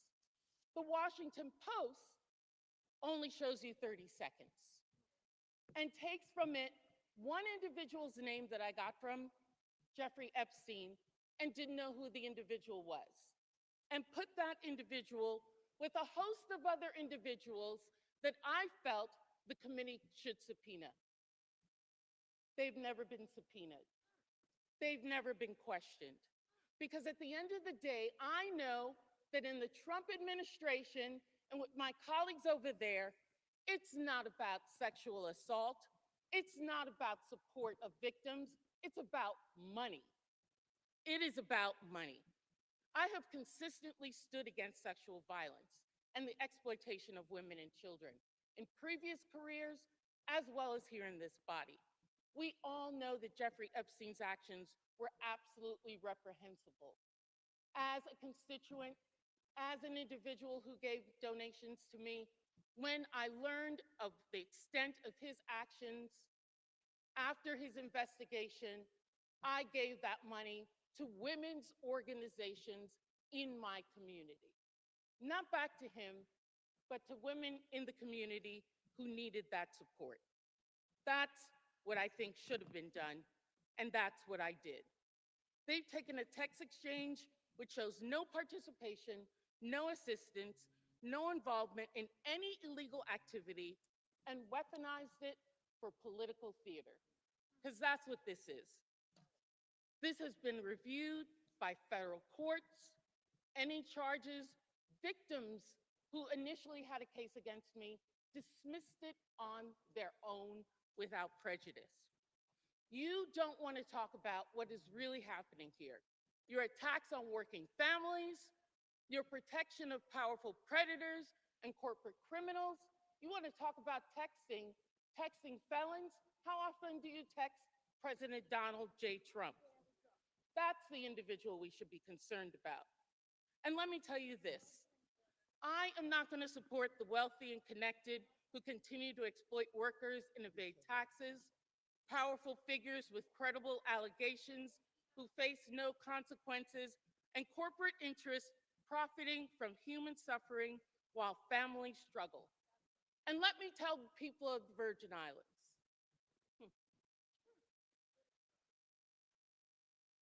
Gentleman will state his point of order.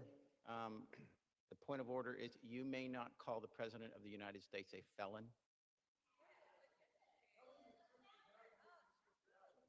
That is a Gentlemen, violation. point of order is under consideration, and we're not going to lose order here either, so please. What was that? may I continue? May I continue, Mr. Members Speaker? are, however, reminded to refrain, as mentioned a little while ago, from making personality commentary towards the president. The point of order is not timely, so the gentlelady is recognized. Thank you, Mr. Speaker. What is happening here? I feel sorry for my colleagues. I feel sorry for this body. I see members coming and speaking against me who I've never even had a conversation with. You don't know me. You don't know the work that I've done. You don't know the support that I've given to families, to individuals, to support people. I worked a full-time job with children under the age of 5, going to school, law school at night. Do you think I would risk my law degree for any individual? Never mind a reprehensible individual by Jeffrey Epstein, I would not. But what I'm about is the truth. And let me tell the people of the Virgin Islands, this attempt at intimidation will pass. We in the Virgin Islands do not back down from a fight. That is how we won our freedom, and that is how we will continue to grow our equality. And if you censure me, take away a committee, I will still do the work because I am here to support people and to support this great Constitution, which I have sworn Gentlelady's time has numerous times expired. to uphold. We reserve, and I thank the lady. Gentleman reserves. Gentleman from South Carolina is recognized. Mr. Speaker, before I recognize Mr. Clyde, let me just say, Ms. Plasky, I don't know you. My overall impression of you has been good. But, and you give these words about protecting families and children. Where was that demonstrated when you took money from a convicted pedophile that had served time? Where was that? The words are beyond believability. And I think you're a nice person, but you missed the boat when you took money. I've got the mic now. You lost your I don't know the word to describe it, but what you did, you deserve to come off the committee. So let me remind you, we want this to go to the Ethics Commission. And to those listening, the Ethics Commission is 5 Democrats and 5 Republicans. Let them find it. But in the meantime, you do not deserve to serve on a committee with national clearance. And I would like now. Will be reminded again to direct their commentary to the chair. Mr. Speaker, I would like to recognize my good friend from Georgia, Mr. Andrew Clyde. How much time is the gentleman shall I recognize him? How much time is left? You have 11 and a half minutes remaining. 5 minutes. Gentleman's recognized for 5 minutes. I thank the gentleman for yielding. My good friend, Mr. Norman from South Carolina. Mr. Speaker, I rise today in support of this resolution censuring and condemning Delegate Stacey Plaskett of the U.S. Virgin Islands for inappropriate coordination with convicted sex offender Jeffrey Epstein during a congressional hearing and removing Delegate Plaskett from the Permanent Select Committee on Intelligence and referring her to the Ethics Committee for further investigation. After 4 years of silence on this matter, not a peep during the entire Biden administration, let me repeat that, after 4 years of silence on this matter about Jeffrey Epstein, House Democrats are now demanding transparency and accountability surrounding Jeffrey Epstein and his associates.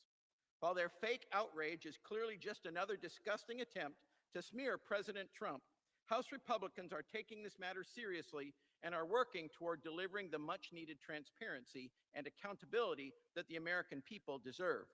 This resolution is accountability, page 1. During the House Oversight Committee's ongoing investigation into Jeffrey Epstein, emails obtained by a congressional subpoena, that's right, it was the congressional subpoena by the House Oversight Committee, not the discharge petition that just got voted on, but this was the Oversight Committee's congressional subpoena, has brought to light that in 2019, Delegate Stacey Plaskett coordinated her line of questioning with Jeffrey Epstein in real time over text messages during an Oversight Committee hearing featuring testimony from Michael Cohen. Now, who is Michael Cohen? Michael Cohen was the disgraced former attorney of President Donald Trump. She was asking input from Jeffrey Epstein on how to best question Cohen, and Cohen was himself at that time a convicted felon from 2018.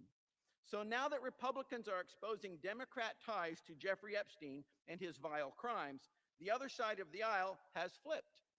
They apparently no longer want transparency or accountability. Why? Because they don't want the truth. They want to weaponize a serious matter into a distraction, all in an attempt to take down President Trump and to hurt his administration and what he's doing to make America great again. The actions taken by Delegate Plaskett reflect poorly on the House, and this body needs to hold her accountable. I urge all of my colleagues to vote to adopt this resolution to show the American people that those who colluded with Mr. Epstein, including members of the House, will be held accountable, and this resolution is the beginning of that. I thank you, and I yield back. Gentleman yields. To the chair. Speaker, I reserve. Gentleman from South Carolina reserves. Gentleman from Maryland is recognized. Proud to yield 1 minute to the distinguished Minority Leader, Hakeem Jeffries. Minority Leader is recognized.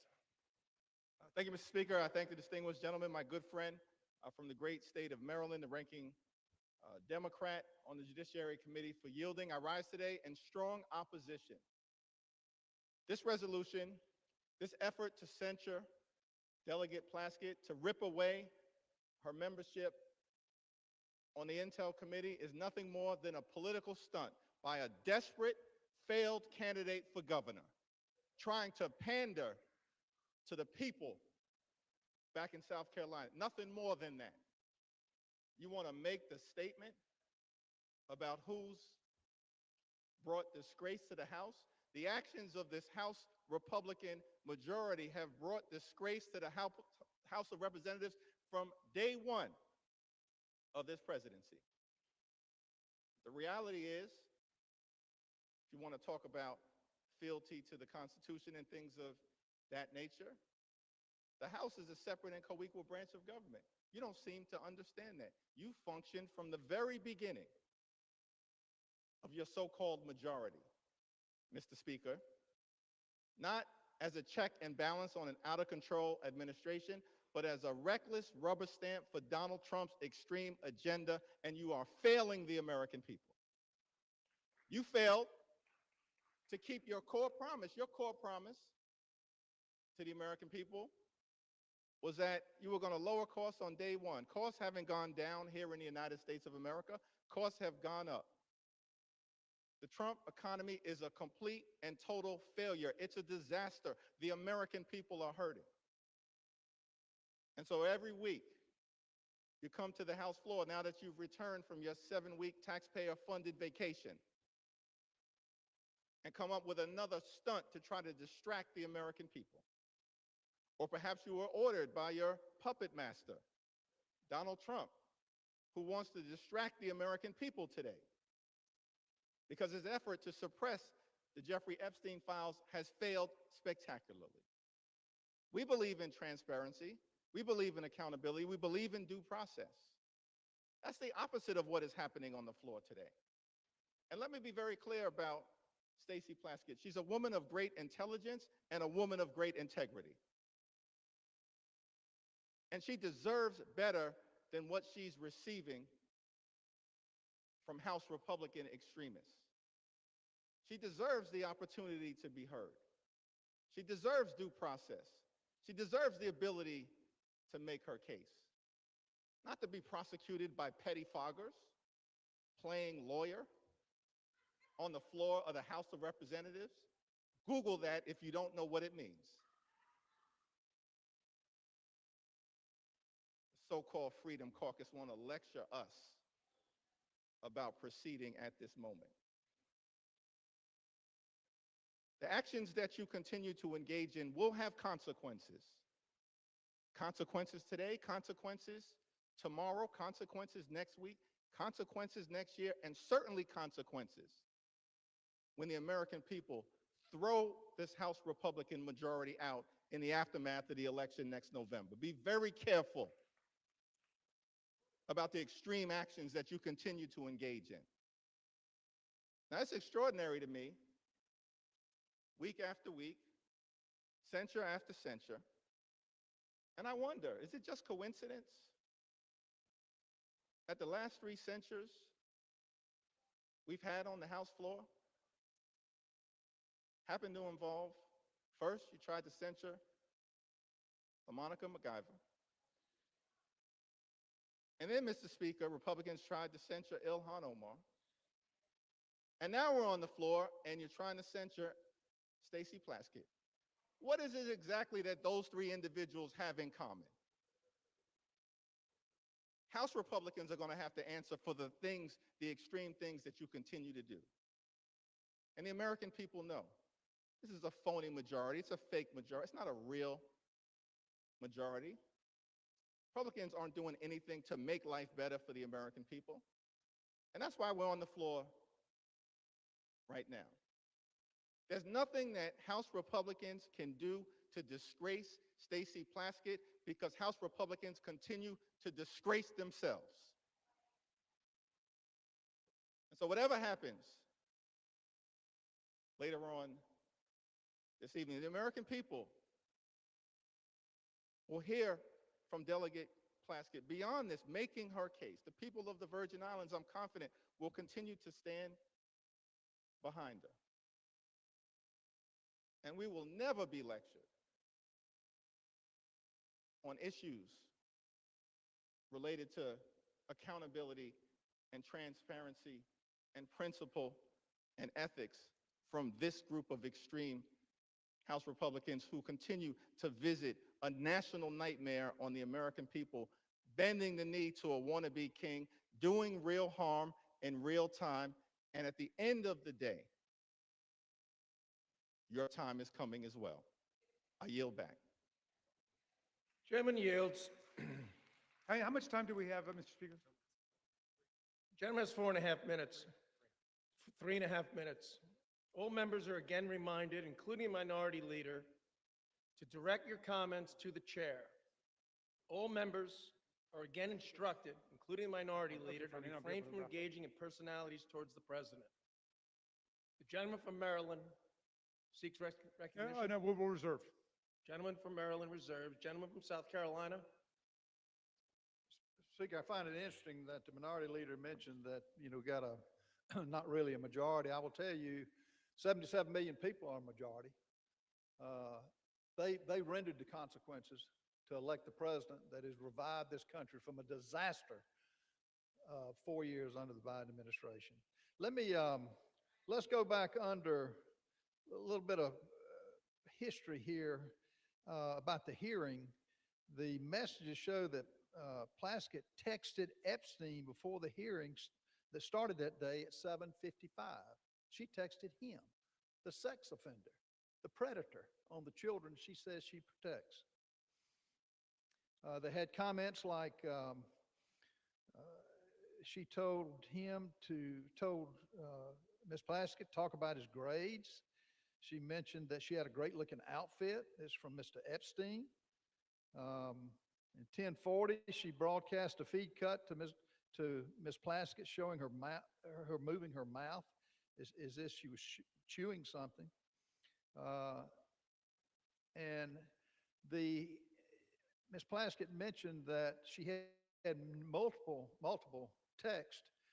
Well, according to the records, and I don't know how many of her texts came from those convicted of felonies, but on, at 2:25, Epstein sent, 2:25 minutes before Plaskett began questioning Cohen at 2:28, Epstein messaged back, "Good work," at 2:34, 1 minute after Plaskett finished her question to Cohen. So the whole 5 minutes was pretty much conducted under the direction of a convicted pedophile.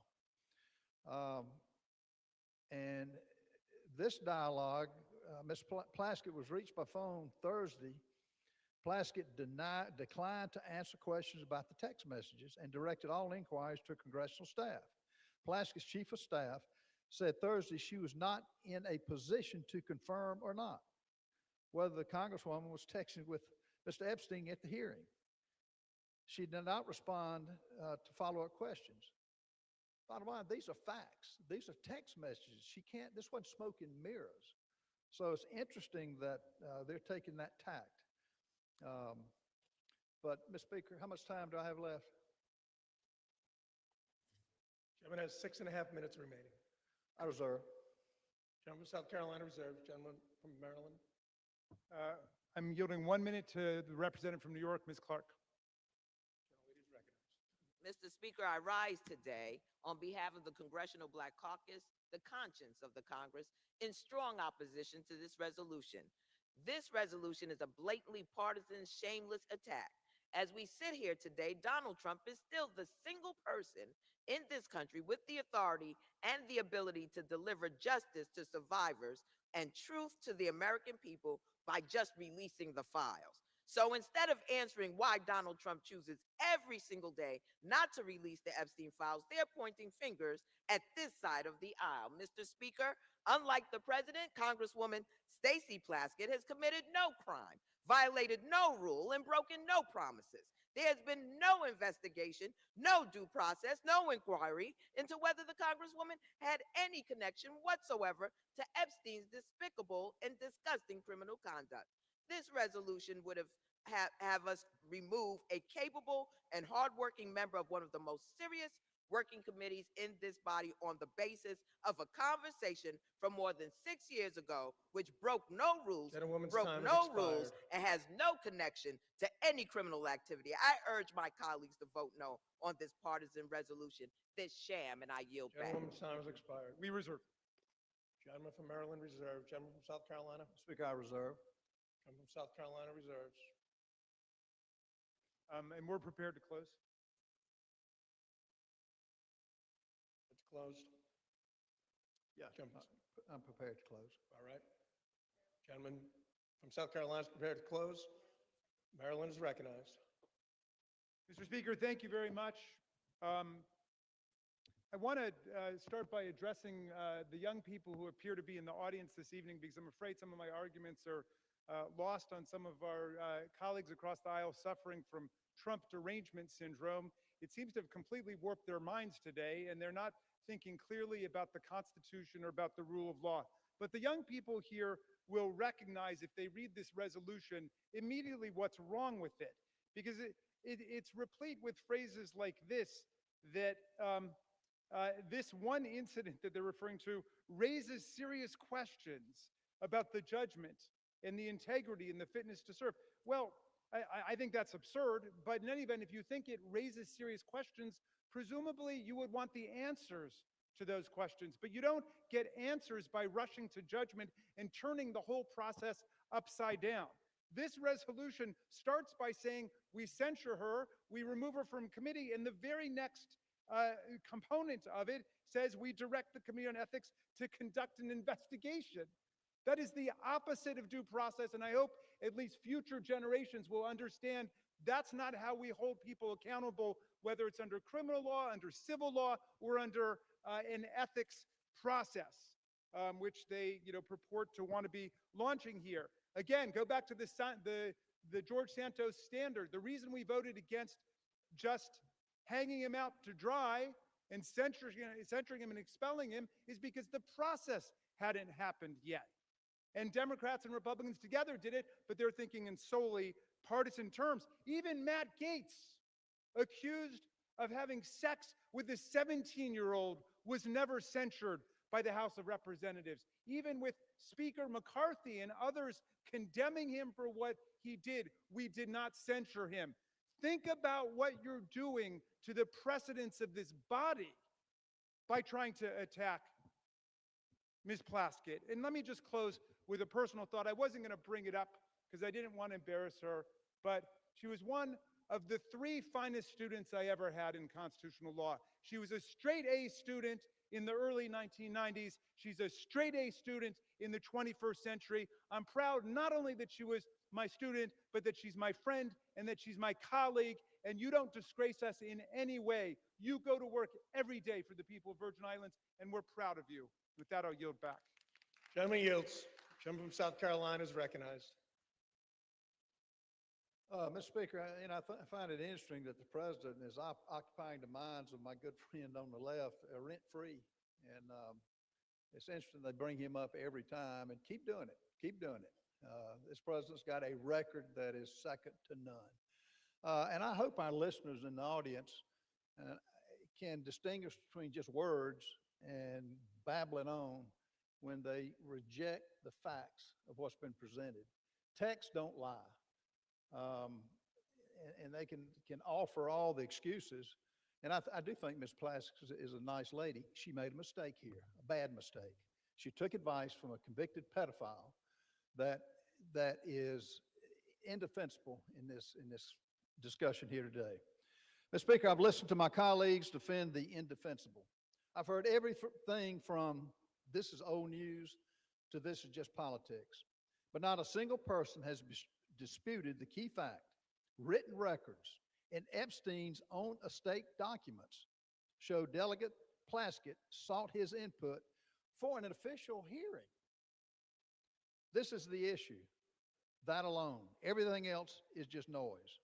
This chamber cannot overlook that a sitting member of Congress coordinated with a convicted sex offender to prepare questions for an official proceeding. Imagine telling the American people that that's acceptable.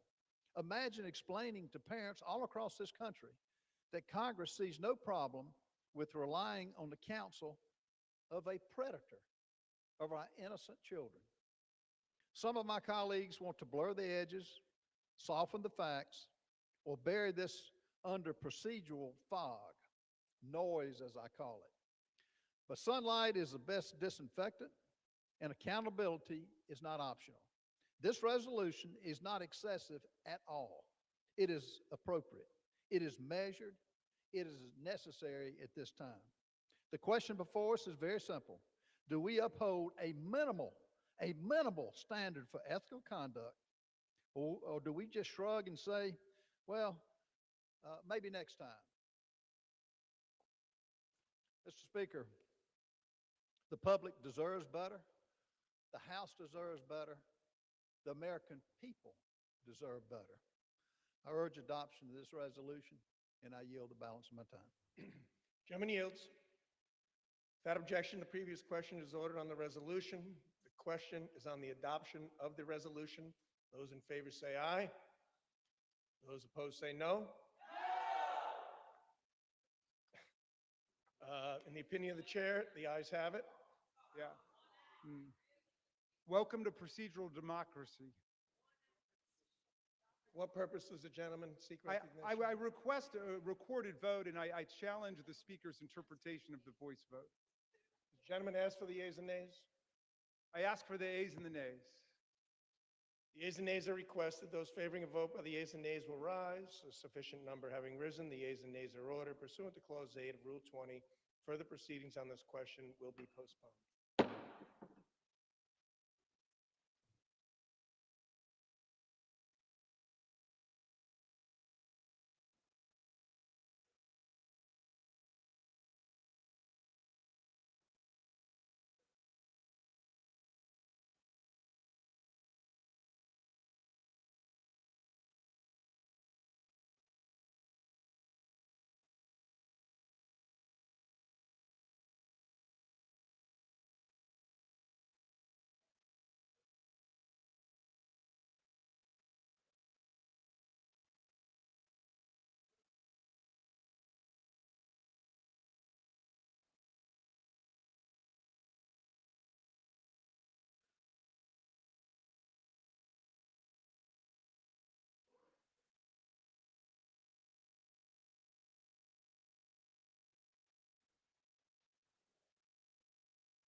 For what purpose does the gentleman from Arkansas, Mr. Westerman, seek recognition?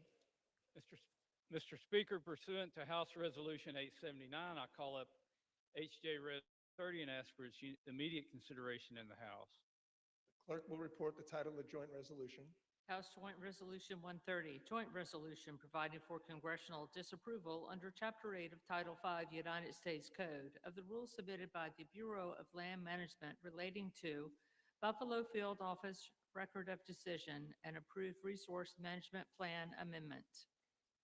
Pursuant to House Resolution 879, the joint resolution is considered read. The joint resolution shall be debatable for 1 hour, equally divided and controlled by the chair and ranking minority member of the Committee on Natural Resources or their respective designees. The gentleman from Arkansas, Mr. Westman, and the gentleman from California, Mr. Huffman, each will control 30 minutes. The chair recognizes the gentleman from Arkansas, Mr. Westman. Mr. Speaker, I ask unanimous consent that all members have 5 legislative days to revise and extend their remarks and to include extraneous material on H.J. Res. 130. Without objection, Mr. Speaker, I yield myself such time as I may consume. the gentleman is recognized. I rise in strong support of H.J. Res. 130, which would repeal the Bureau of Land Management's Misguided Resource Management Plan, or RMP, amendment for the Buffalo Field Office in Wyoming, which was finalized in the twilight hours of the Biden-Harris administration. Wyoming's Powder River Basin currently supplies 40% of the nation's coal. The RMP amendment in question effectively halted future federal coal leasing across a region in Wyoming larger than New Jersey and located in the heart of America's coal country.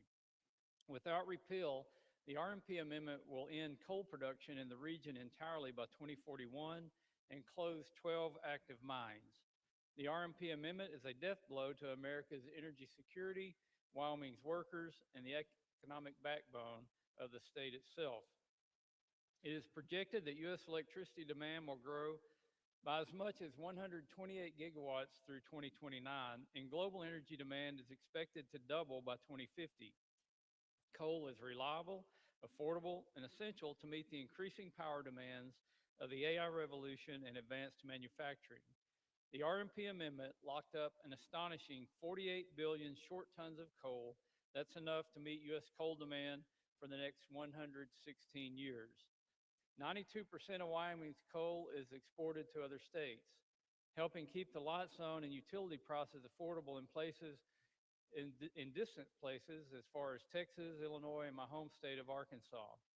Nationwide, residential electricity prices have increased by 13% since 2022, and overturning misguided policies like this RMP amendment will help make the cost of living more affordable for families across America. It's time to unleash our domestic resources to put this money back into the pockets of American families by repealing the Biden administration's anti-American energy policies. What's more, instead of working with the state, the Biden administration blatantly ignored local opposition at every stage of this process and rammed this RMP amendment through to appease environmental extremists. The Biden administration provided a limited opportunity for public comment or engagement on this RMP amendment. Wyoming's governor, unified congressional delegation, locally elected officials, tribes, and local communities all expressed strong opposition to this plan amendment. The previous administration ignored them all. According to local representatives, it is suspect and disturbing that such a dramatic change to the current land use plan would solicit such little engagement during the public comment period. Campbell and Johnson County commissioners who represent the local communities affected by this plan stated that whatever information they provided to the BLM in this process was, quote, ignored by the federal agency. Overturning the RMP amendment takes power from bureaucrats in Washington, D.C. and returns it to the people of Wyoming. The BLM also ignored tribal input in developing this RMP amendment. The Navajo Transitional Energy Company, which is wholly owned by the Navajo Nation, provided detailed comments opposing this amendment that were all dismissed by the BLM. In a letter they submitted to the agency, they stated, quote, BLM consistently downplayed the reasonably foreseeable negative impacts of the mine's closures on the surrounding social justice communities, and it did not even consider the jobs lost in the downstream communities that rely on the Powder River Basin coal, end quote. Energy security is national security. and Wyoming's energy industry remains indispensable to ensuring America stays energy dominant. Wyoming's Powder River Basin, with its low sulfur coal, produces the world's cleanest burning coal. We should be focused on exporting this abundant natural resource to our allies abroad, not burying this baseload power under layers of bureaucracy. By passing this CRA today, we're advancing President Trump's executive orders on unleashing American energy and reinvigorating America's coal industry. We're also restoring hundreds of millions of dollars in future revenue for Wyoming's K-12 public education system and protecting more than 4,000 high-paying jobs in rural Wyoming. In conjunction with the pro-energy policies included in the Working Families Tax Cut Law, this CRA also has the potential to generate more than $260 million for the federal treasury. This CRA helps the U.S. remain energy dominant and will lower prices for families, strengthen our economy, and boost real wages for hardworking men and women. I urge my colleagues to stand with Wyoming, stand with American workers, and stand for energy security by supporting this resolution. I reserve the balance of my time. Gentleman reserves, gentleman from California is recognized. Thank you, Mr. Speaker, and let me wish Chairman Westerman a happy birthday. I do wish him a happy birthday, but even that goodwill does not change the fact that this is bad legislation.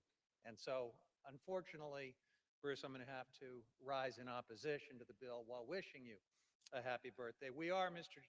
Speaker, all grateful that the Republican shutdown is finally over, but millions of Americans are still on the cusp of losing health care. They are struggling to put food on the table. And after their 7-week paid vacation, I can't imagine anything more disconnected than for House Republicans to come back here and make their first priority not helping working families to make ends meet, but jamming through more favors for their billionaire buddies. These 3 Congressional Review Act, or CRA, resolutions treat America's public lands like they are just lines on a balance sheet. They silence public opinion. They ignore the fires and storms that are made worse by climate change, all of it to make fossil fuel extraction the #1 priority going forward for how we manage our public lands. Wildfire defense, public safety, recreation, conservation, all of these take a back seat now to maximizing corporate profits, even in our most fragile landscapes like America's Arctic. Americans want clean air, clean water, accessible public lands, not handouts to polluters. Overturning balanced, forward-looking BLM plans in Wyoming and Alaska is a colossal mistake. Across the federal land management agencies, plans like these are the foundation for responsible, sustainable management of our public lands. RMPs are the product of extensive public input, rigorous scientific reviews, meaningful tribal consultation, and balancing the activities on our public lands, from energy development to recreation, is what these plans do. They reflect the needs of communities, industries, ecosystems, and they outline a clear vision for the stewardship of millions of acres of public lands. Let's look at the Buffalo Field Office RMP targeted by this particular resolution. It was developed after a court found that the previous plan failed to address the public health and climate impacts of unfettered coal mining in the region. Importantly, the current RMP was also developed after robust tribal consultation and public input. So we're just going to throw that all away?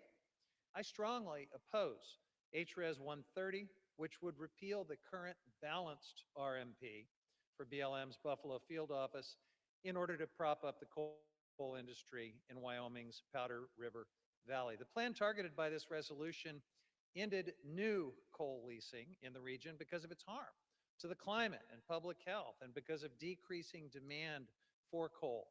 At the same time, the plan allowed existing mines to continue to operate through the end of their current leases. Rescinding this plan means locking us into unnecessary emissions and energy costs at a time when the planet and the American people cannot afford it, and it also puts us on a treadmill of litigation and uncertainty, sending us back theoretically to a plan that was already adjudicated to be illegal, or maybe waiting for a new plan to come forward from the Trump administration, and I guess hoping that a future court we'll decide that it's not substantially similar to the ones that have been thrown out with your CRA.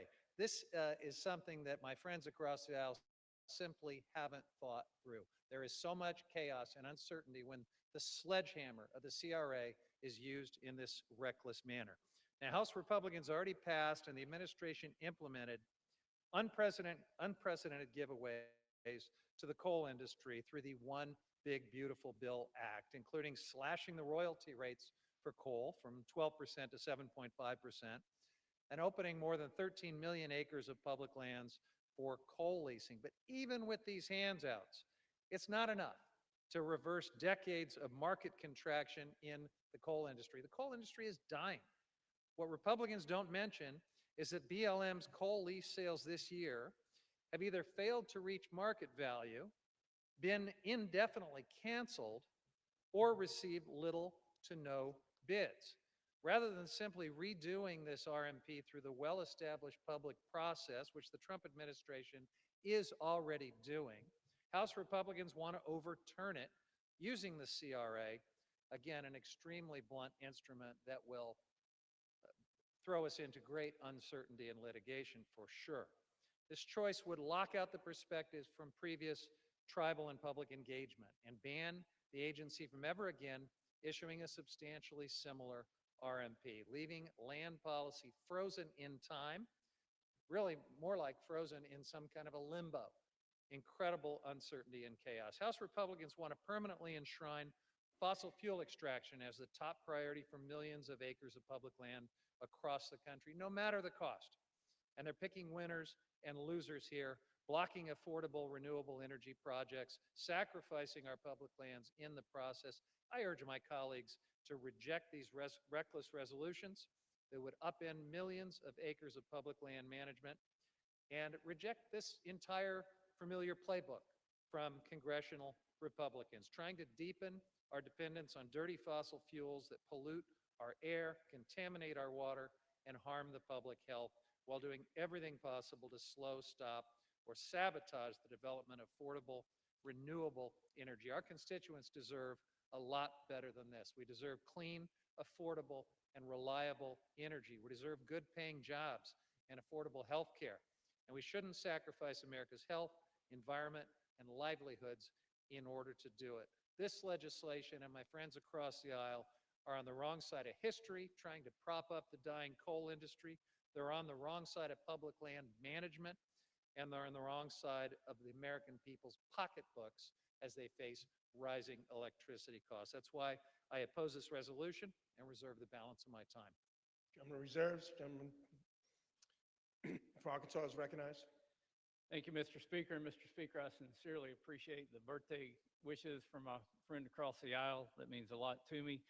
If I had a birthday wish of my own, it would be to make energy more affordable for the American people, to help the good folks of Wyoming to have a livelihood, and to not only keep prices down, but keep good paying jobs across this country that are in the energy industry.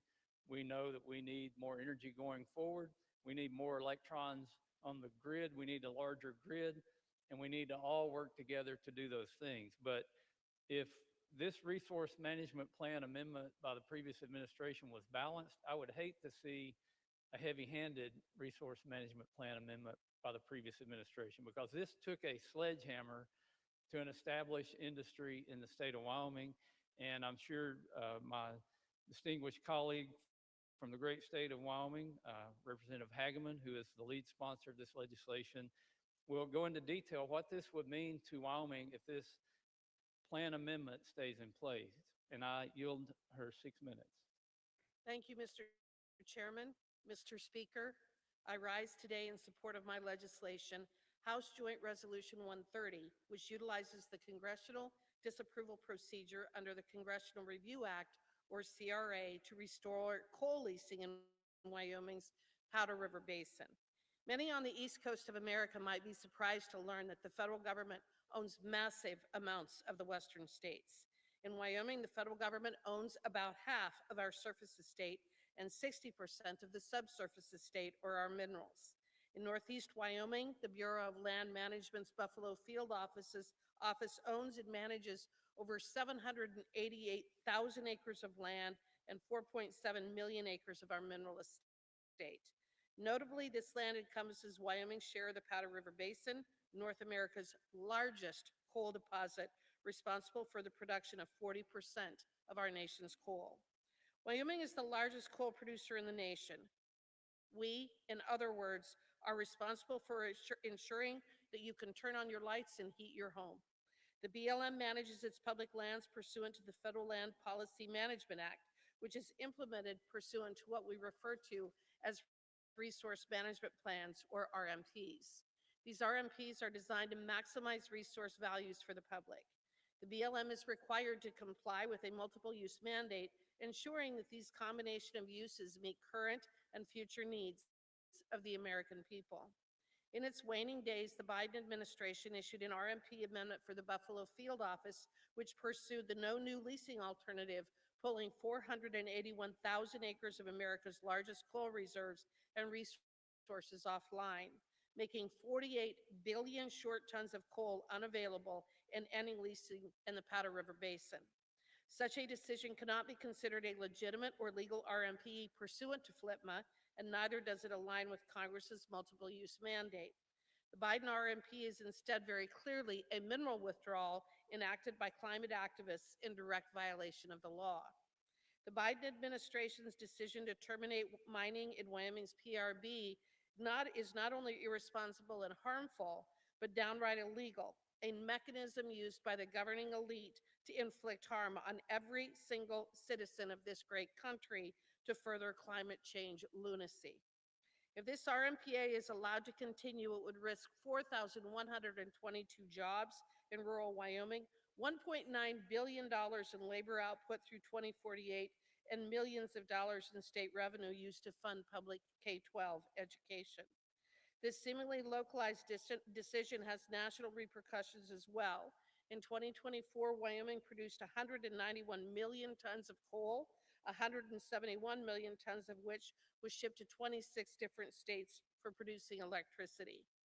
At these rates, Wyoming produces about 40% of the nation's coal and about 80% of all federal coal production.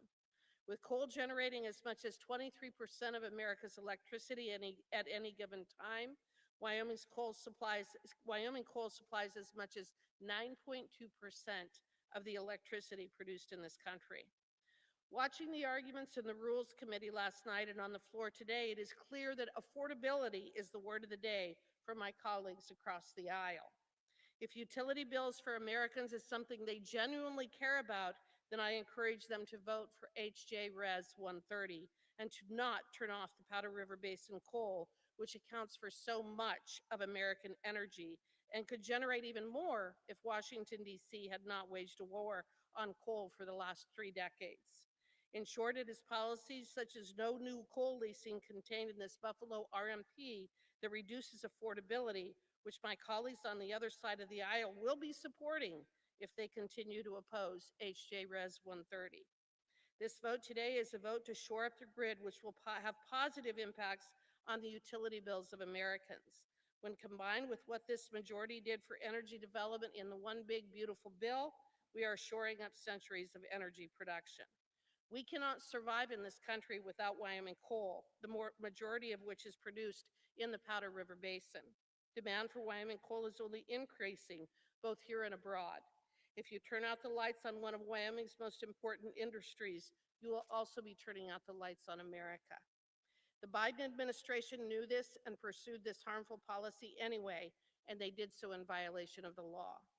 On September 18, 2025, the Government Accountability Office determined that the Buffalo RMP was a rule subject to the CRA on the grounds that it is an agency statement, is a future effect, and it implements, interprets, or prescribes law and policy. This decision is in line with previous GAO decisions on similar land management plans and RMPs, several of which this body has passed in the 119th Congress. A vote today for HJ Res 130 has many positive implications. First, it would overturn this harmful plan and revert to the 2015 RMP, thereby protecting access to 481,000 acres for coal leasing.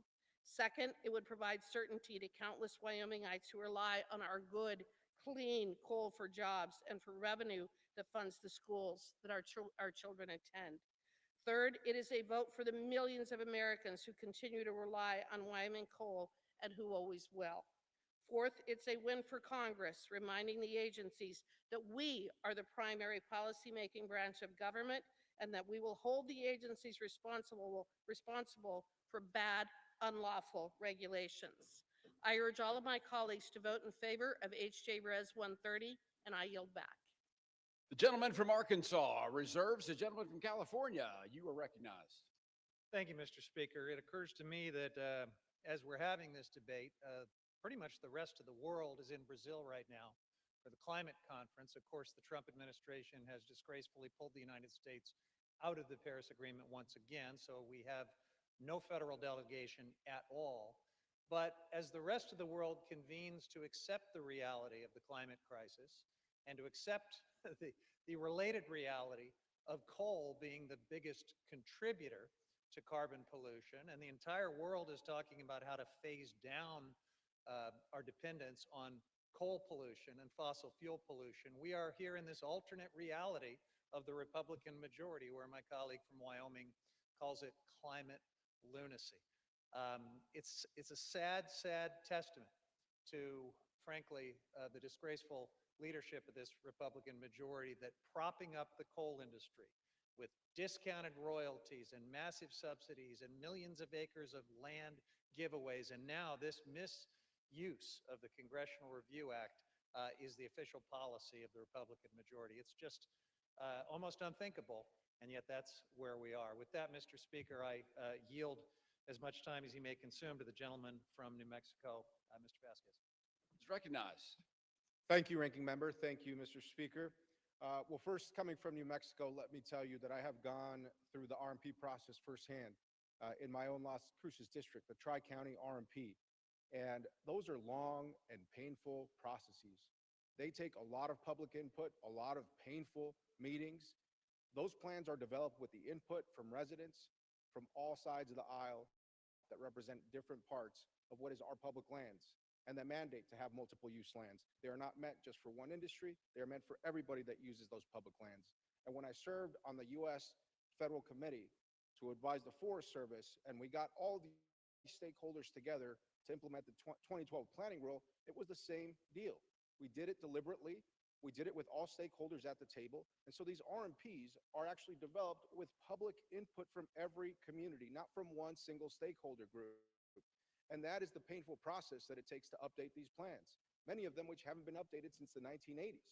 Now, it's important that we take into account the time, the effort of not just the agency staff and those folks who show up to those hard meetings and hear the public out, but the public who comes out in my district, sometimes driving 30, 40, 50 miles just to attend one of those meetings so that they can eventually get to an RMP knowing that that will be the law of the land. And so today I rise in opposition to all the CRAs. But in particular, I want to talk about one very special place. In 2017, when the Arctic National Wildlife Refuge's coastal plain was first officially opened to drilling, supporters promised that the sale would raise significant revenue. Instead, only 3 bidders emerged. And the first mandated lease sale brought in less than 1% of the $2.2 billion that Congress was told to expect. Less than 1%. That burdened taxpayers with an additional $2 billion in national debt. Why? Well, because the Arctic is one of the most expensive places on Earth to drill. And investors and the oil industry know this. In fact, BP and Shell already abandoned their Arctic proposals, even paying to exit those leases. And financing has dried up completely, with nearly every major U.S. bank and 20 global insurance companies having publicly pledged not to finance Arctic drilling projects, yet here we are. The coastal plain is too remote, too costly, and too risky to make drilling financially feasible, especially when we already produce record oil and gas volumes elsewhere at a far lower cost to taxpayers, including in my district, the Permian Basin. And let's be clear, Arctic drilling will not lower gas prices. With no existing roads, pipelines, or infrastructure, any Arctic oil would take years to reach the market, if it ever does. I know this myself because this is a picture from when I was in the Arctic. Now, this is also a question of what we value. The Arctic Refuge is the only national wildlife refuge that protects a complete Arctic ecosystem. It's called the crown jewel of our public lands, and that it's called that for a reason. And I saw why firsthand when I was there last summer. Now, this special place offers unmatched, truly wild fishing and hunting opportunities for all Americans. When you catch your first Arctic char in the Canning River on the coastal plain, it is a moment you will never forget as an American. And these lands have provided sustenance to the Gwich'in and the Inupiat peoples for millennia. The bottom line, setting the unique wildlife and recreation values of America's Arctic aside, using the CRA to overturn land management plans is bad policy, bad economics, and bad land management. And truly, it's a disrespect to the constituents who showed up to those meetings to create that RMP in the first place year over year over year. So by treating every resource management plan as a rule that is subject to the CRA, Congress is throwing the legal status of every oil and gas lease, every grazing permit, and recreational activity across the West into question. And I ask my Republican colleagues, why pursue the CRA process when this administration has already revised the plan in question? They've already opened up the coastal plain, so why do this? We should vote no, not to score a political point, but because this proposal simply doesn't make sense and won't work. Thank you. I yield back my time. Gentleman from California reserves, the gentleman from Arkansas. Thank you, Mr. Speaker. You know, it's been mentioned that U.S. coal is dying. U.S. coal is being murdered. There's been an attack on it for many years, and some people will not stop until they see it gone, but it's to our own demise because we depend so much on the energy, not only from coal, but from natural gas. We need more nuclear power. We need more hydropower. We need all kinds of new power.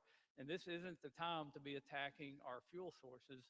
And you know, we'll have a debate on the Arctic slope and the coastal plain, but when we're talking about Wyoming, we're talking about coal, and we're talking about really the backbone of our electrical generating and distribution system. I yield 3 minutes to the gentleman from Minnesota, who's the subcommittee chairman on energy and minerals for the Natural Resources Committee, Mr. Stauber. Gentleman from Minnesota is recognized for 3 minutes. Thank you, Mr. Speaker. I rise today in strong support of this CRA resolution introduced by my good friend and colleague from Wyoming, Representative Hagman.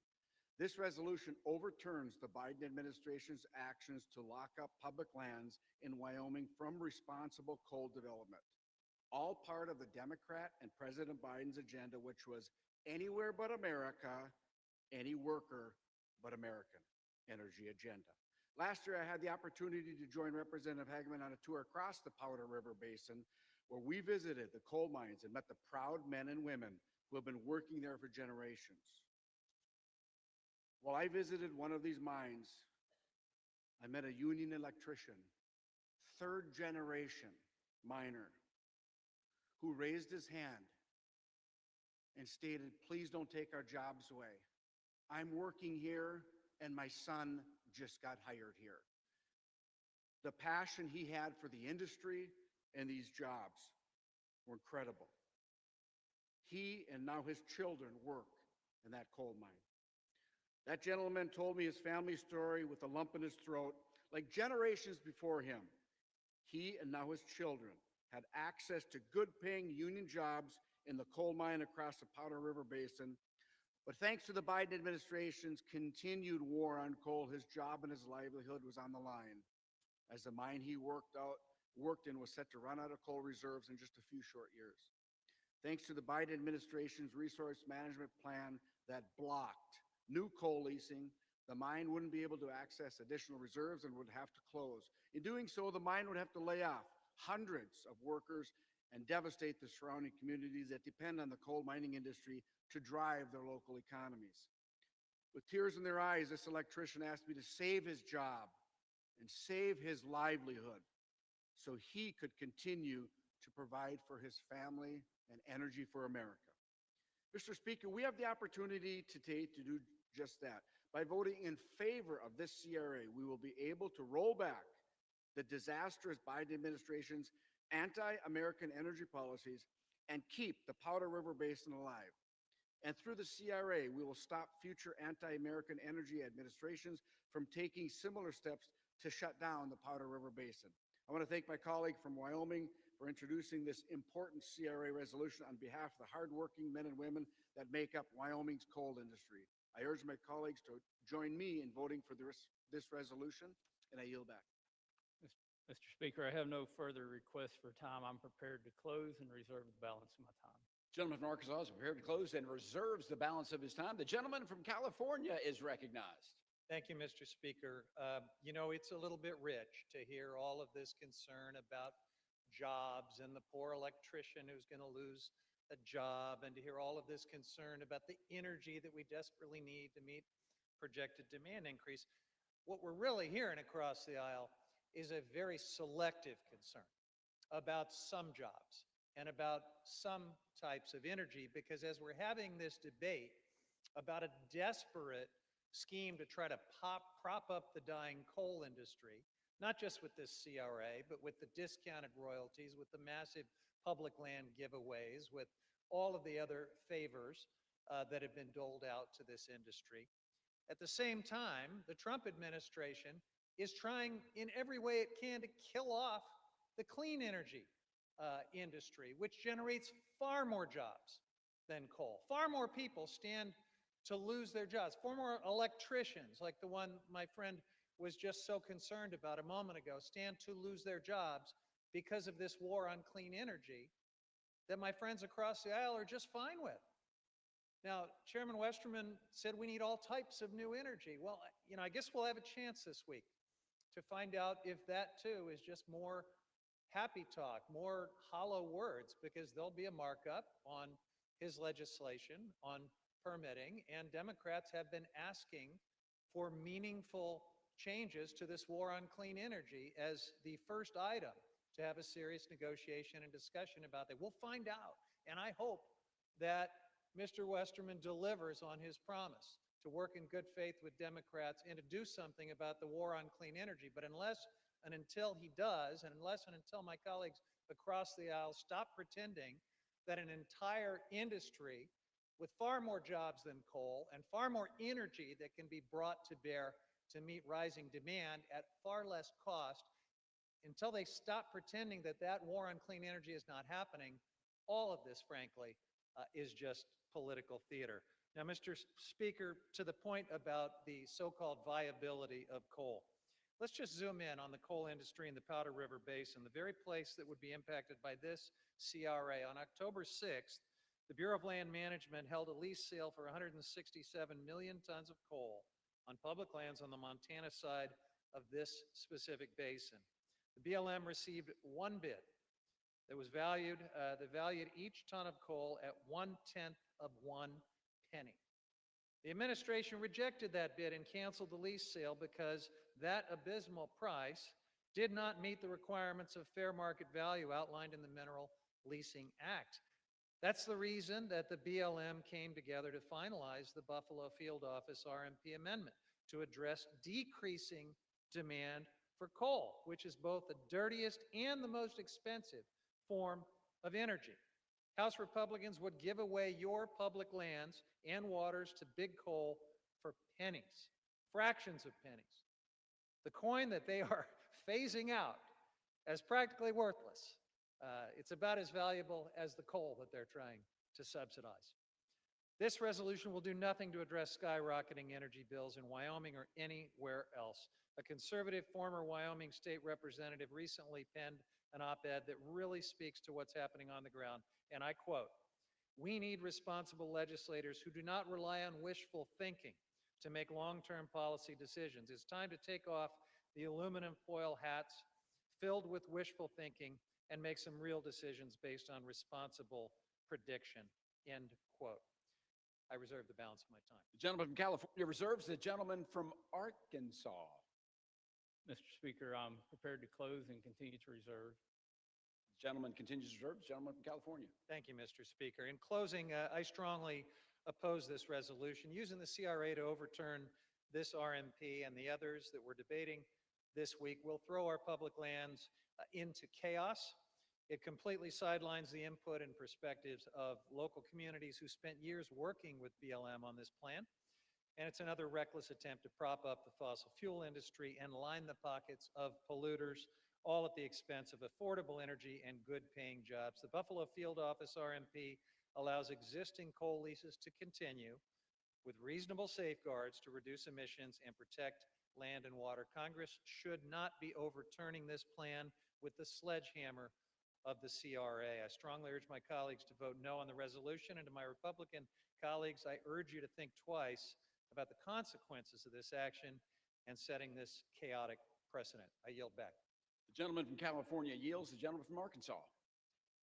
Thank you, Mr. Speaker. And since my colleague mentioned the SPEED Act, which we'll be marking up in committee on Thursday, even though it is not on the floor today, I'll put in a shameless plug for our bipartisan legislation that is not only tech neutral, but it's agnostic to the project type.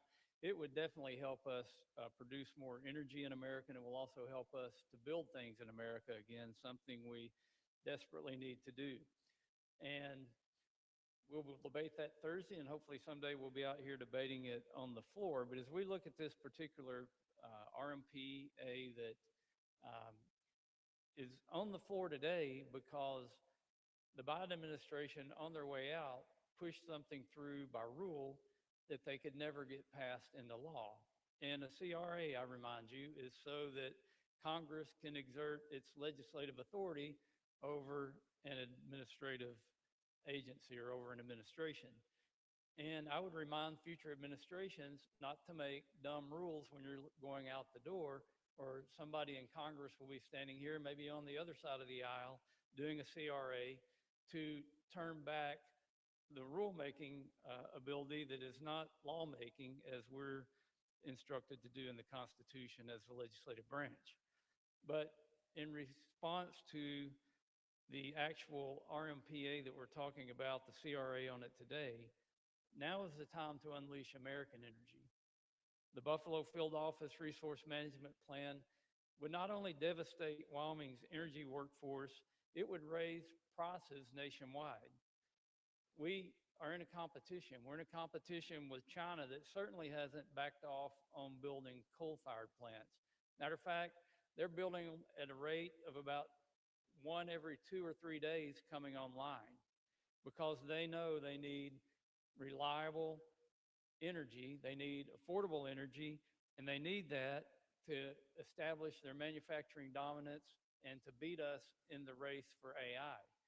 We can't allow that to happen. Even though China produces twice as much electricity as we do today, we shouldn't be discriminating against any energy source. We should be trying to produce as much energy as we can so that we can win in that competition. By passing this CRA, we're restoring the BLM's multiple use and sustained yield mandate and preventing future administrations from locking up America's natural resources. The era of curtailing multiple uses of our federal lands hopefully is over, and it's time to usher in a golden age of unleashing our energy and mineral resources. I urge adoption of this bill, and I yield back the balance of my time. Gentleman from Arkansas yield. All time for debate has expired. Pursuant to House Resolution 879, the previous question is ordered on the joint resolution. The question is on engrossment and third reading of the joint resolution. Those in favor say aye. Those opposed say no. The ayes have it. Third reading. Joint resolution providing for congressional disapproval under Chapter 8 of Title 5 United States Code of the rules submitted by the Bureau of Land Management relating to Buffalo Field Office Record of Decision and approved Resource Management Plan Amendment. The question is on passage of the joint resolution. Those in favor say aye. Those opposed say no. The ayes have it. The joint resolution is passed. For what purpose does the gentleman from California seek recognition? You'll never guess why. I'm going to request the yeas and nays. The yeas and nays are requested. Those in favor by vote of the yeas and nays will rise. A sufficient number having risen, the yeas and nays are ordered pursuant to Clause 8 of Rule 20. Further proceedings of this question will be postponed.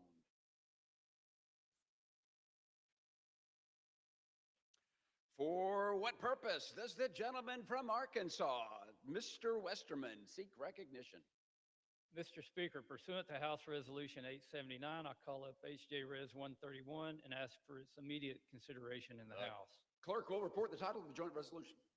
House Joint Resolution 131, joint resolution providing for congressional disapproval under Chapter 8 of Title 5 United States Code of the rules submitted by the Bureau of Land Management relating to Coastal Plain Oil and Gas Leasing Program, record of decision. Pursuant to House Resolution 879, the joint resolution is considered read. The joint resolution shall be debatable for 1 hour, equally divided and controlled by the chair and ranking minority member of the Committee on Natural Resources or their respective designees. The gentleman from Arkansas, Mr. Westerman, and the gentleman from California, Mr. Huffman, will each control 30 minutes. The chair recognizes the gentleman from Arkansas. Mr. Westerman, you are recognized. Mr. Speaker, I ask unanimous consent that all members be given 5 legislative days to revise and extend their remarks and to include extraneous material on HJ Res 131. Without objection. Mr. Speaker, I yield myself such time as I may consume. The gentleman is recognized. I rise today in support of HJ Res 131, which would repeal a Biden-era record of decision, or a ROD, restricting oil and gas production on 1.16 million acres within the 1002 area of the Arctic National Wildlife Refuge, also known as ANWR. The 1002 area of ANWR was specifically set aside by Congress for its oil and gas potential and estimated to hold anywhere between 4.25 and 11.8 billion barrels of recoverable oil. Prior to the passage of the Working Families Tax Cut Law, which requires 4 lease sales to be held over a 10-year period, Congress had previously mandated energy leasing in the area, an action that had the support of local North Slope communities and Native villages. In fact, last Congress, we held a bipartisan legislative hearing on H.R. 6285, Alaska's Right to Produce Act, where we heard from tribal representatives, including Inupiat leadership from the Native village of Kaktovik, the only indigenous tribal community within ANWR. In that hearing, Doreen Levitt, Director of Natural Resources for the Inupiat community of the Arctic Slope, said, and I quote, "The North Slope Inupiat live in one of the most remote areas of the country, with none of their communities connected by a permanent road system to each other or to municipalities in the state, making private and public investment very costly, so it is up to their people to seek out opportunities and partners to strengthen their regional economy," end quote. Instead of working with Arctic Slope communities to create economic opportunities, the Biden-era ROD further limited the economic prospects available to those in the region, reducing investment and cutting off essential new infrastructure that would support resource development. During President Trump's first administration, consistent with federal law and local voices, the Department of Interior finalized plans to make all 1.56 million acres of the coastal plain available to oil and gas leasing. Lamentably, in 2024, the Biden administration disregarded local tribal voices and reversed course, implementing a new record of decision that chose the most restrictive alternative, making available the minimal amount of acreage for energy leasing. The Biden administration also included energy prohibitive stipulations in the ROD designed to undermine energy lease sales in the 1002 area. These provisions were horrifically successful, as the last lease sale held received no bids. The Biden administration's anti-energy decisions limit economic opportunities for local Alaskans and Alaska Natives living within ANWR. Congress must move to repeal the Biden-era ROD that runs counter to congressional intent and unfairly reduces economic opportunities in the region. I want to thank Representative Begich for his work on HJ Res 131 so we can restore common sense to the management of ANWR's vast resources and again unleash American energy. I urge my colleagues to support this legislation, and I reserve the balance of my time. Gentleman from Arkansas reserves. Gentleman from California, you're recognized. Thank you, Mr. Speaker. I strongly oppose HJ Res 131. The Congressional Review Act resolution here would overturn BLM's Coastal Plain Oil and Gas Leasing Program record of decision. My Republican colleagues are once again pursuing policies that expand our nation's carbon pollution and expose our communities to future disasters. Not only would this legislation grant access to one of the most ecologically sensitive and, yes, incredibly difficult regions to drill, but it would reverse significant strides that Democrats have made to protect lands that tribal nations have occupied since time immemorial. This misguided bill would lock in oil and gas development in the Arctic National Wildlife Refuge, an area known to the Gwich'in people as the sacred place where life begins. The coastal plain is the heart of the porcupine caribou herd's calving grounds. It hosts nearly 200 migratory bird species annually, connecting the rest of the United States and also the world to this cradle of our natural heritage.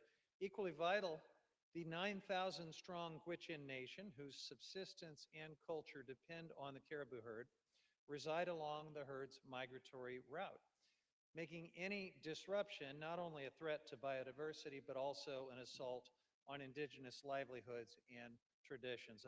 Let me read to you a quote from the executive director of the Gwich'in Steering Committee, Kristen Moreland. She says, quote, "It is unthinkable that our congressional decision makers continue to push to exploit the coastal plain of the Arctic Refuge for oil and gas drilling." She continues, "We rely on the caribou, not only spiritually and culturally, but for our survival and subsistence. This action from DC is an insult to the Gwich'in people and ignores those realities," end quote. Sovereign Inupiat for Living Arctic also oppose this proposal. They said, and I quote, "Many Alaska Native communities are already facing negative health impacts from oil and gas development on their lands and are struggling to provide for their families due to impacts on the local fish and wildlife populations."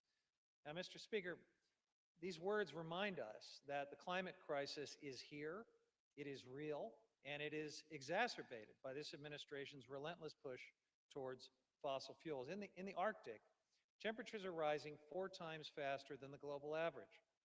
And it is the indigenous communities in northern Alaska and in the refuge that are disproportionately feeling the devastating impacts of the climate crisis.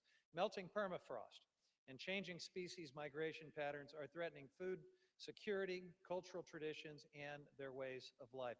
You'll hear my Republican colleagues argue that increased oil and gas development in the Arctic will be good for America's bottom line. That is patently false. Let me take you back to 2017, when Republicans cut a backroom deal to help pay for Trump's billionaire tax cuts the first time around by drilling in the Arctic Refuge. 2 refuge lease sales were included, in part to offset the cost of those tax giveaways to the wealthy.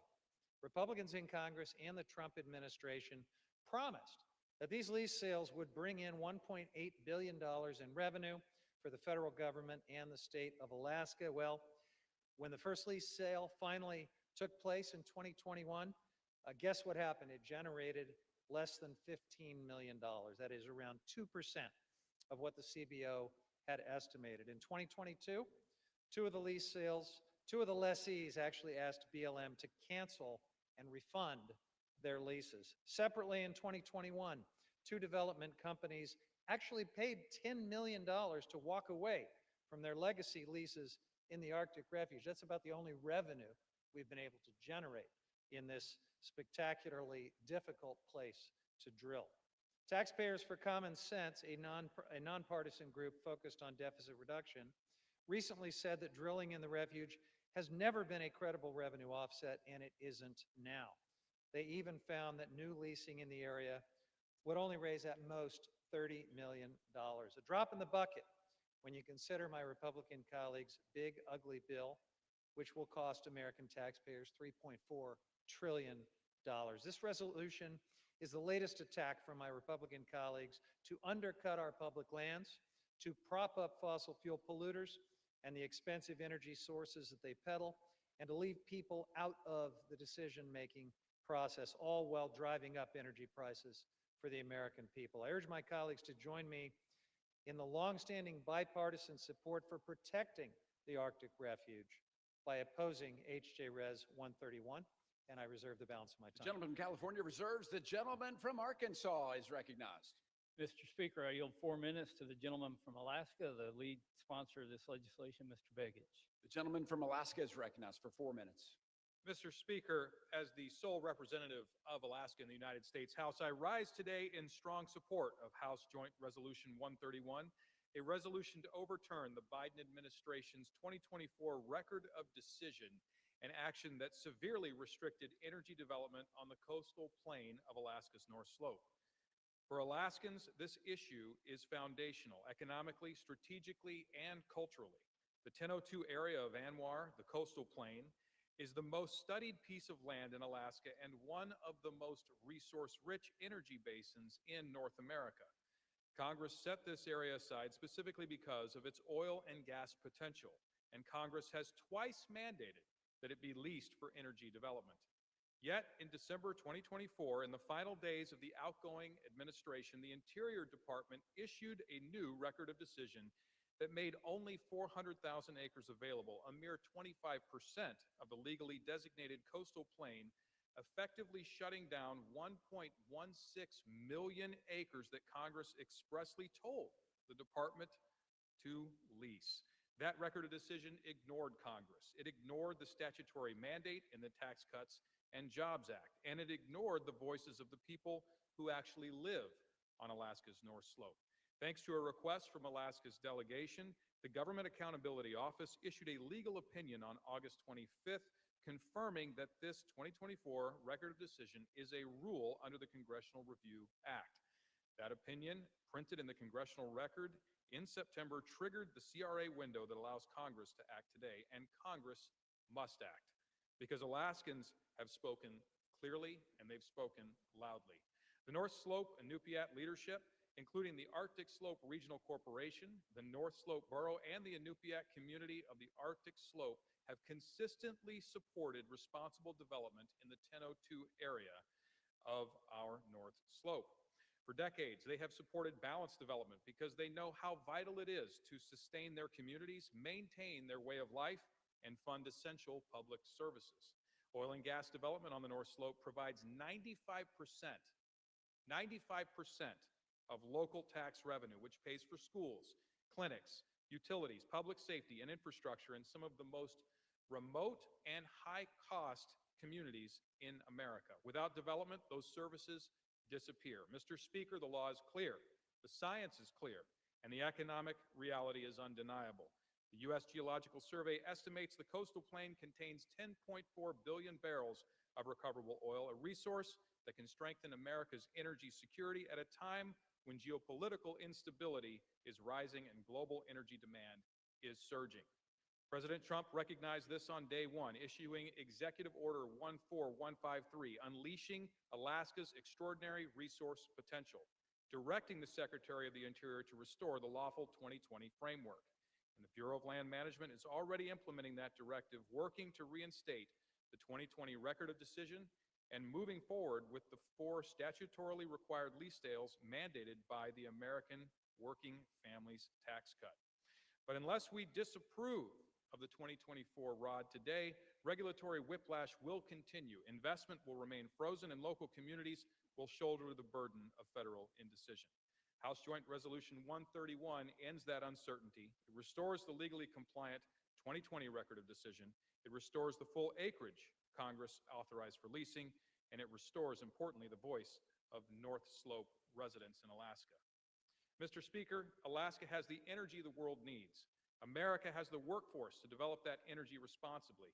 And Alaska's communities from Utqiagvik to Kaktovik have been asking for consistency, partnership, and respect from their federal government. Today, we can answer that call, and I urge my colleagues to vote yes, support Alaska, support American energy security. I yield back. Gentleman, time's expired. Gentleman from Arkansas reserves. The gentleman from California is recognized. I reserve. The gentleman from California reserves. The gentleman from Arkansas, you are recognized. Mr. Speaker, I yield 4 minutes to the gentleman from Minnesota, Mr. Stauber. The gentleman from Minnesota is recognized for 4 minutes. Mr. Speaker, I rise today in strong support of this CRA resolution introduced by my good friend and colleague, Representative Begich. This resolution overturns the Biden administration's actions to prevent the great people of Alaska from accessing and responsibly developing their abundant oil and gas resources on the North Slope. Yet again, These actions were just another part of the Democrat and President Biden's agenda. Anywhere but America, any worker but American. This was put out by the Biden administration, Mr. Speaker, on December 8th, mere weeks before the transition to the Trump administration. Last Congress, I was proud to introduce the Alaska's Right to Produce Act, which reversed many of these same anti-American energy policies of the Biden administration and passed the House with bipartisan support. Alaska is blessed with a tremendous wealth of natural resources. In fact, when Alaska was admitted to the Union, there was a specific condition laid out that the new state would develop these abundant natural resources for the benefit of all Alaskans and all Americans. The Biden administration took step after step to block the Alaskan people from developing these resources, levying more sanctions. The Biden administration levied more sanctions on the state of Alaska than they did Iran. Congress time and time again has passed laws to encourage and even require oil and gas leasing and development in the 1002 area of ANWR. The Biden's administration record of decision runs completely counter to the laws that Congress has enacted. And they played games to discourage development, like only offering unfavorable acreage in their lease sale. These policies run counter to the wishes of the Alaska Natives across the North Slope of Alaska. I had the honor of leading a bipartisan delegation of my colleagues on the Natural Resources Committee to the North Slope last year to visit with these Alaska Natives and see the responsible oil and gas operations firsthand. These individuals depend on revenues from oil and gas development for their everyday lives. In fact, Alaska Natives who are enrolled shareholders of the Arctic Slope Regional Corporation collect nearly $30,000 a year thanks to responsible oil and gas development on the North Slope. And the Biden administration failed to properly consult with the people of the North Slope when they decided to lock up ANWR and the NPRA. Former Secretary of the Interior Deb Haaland refused request after request to meet and hear from them. And this was told to us in a meeting in the Natural Resources Committee. The CRA resolution will correct this by giving Alaska and the Alaska Natives of the North Slope the opportunity to responsibly develop 1002 area of ANWR, which was set aside by Congress for this direct purpose. Mr. Speaker, I want to thank my colleague for introducing this important CRA resolution on behalf of all Alaskans. And I urge my colleagues to join me in voting for this resolution, and I look forward to this passing this House, and I yield back. Gentleman from Arkansas reserves. The gentleman from California is recognized. I reserve. The gentleman from California reserves. The gentleman from Arkansas. Mr. Speaker, I have no further requests for time. I'm prepared to close and reserve the balance of my time. Gentleman is prepared to close and reserves the balance of his time. The gentleman from California.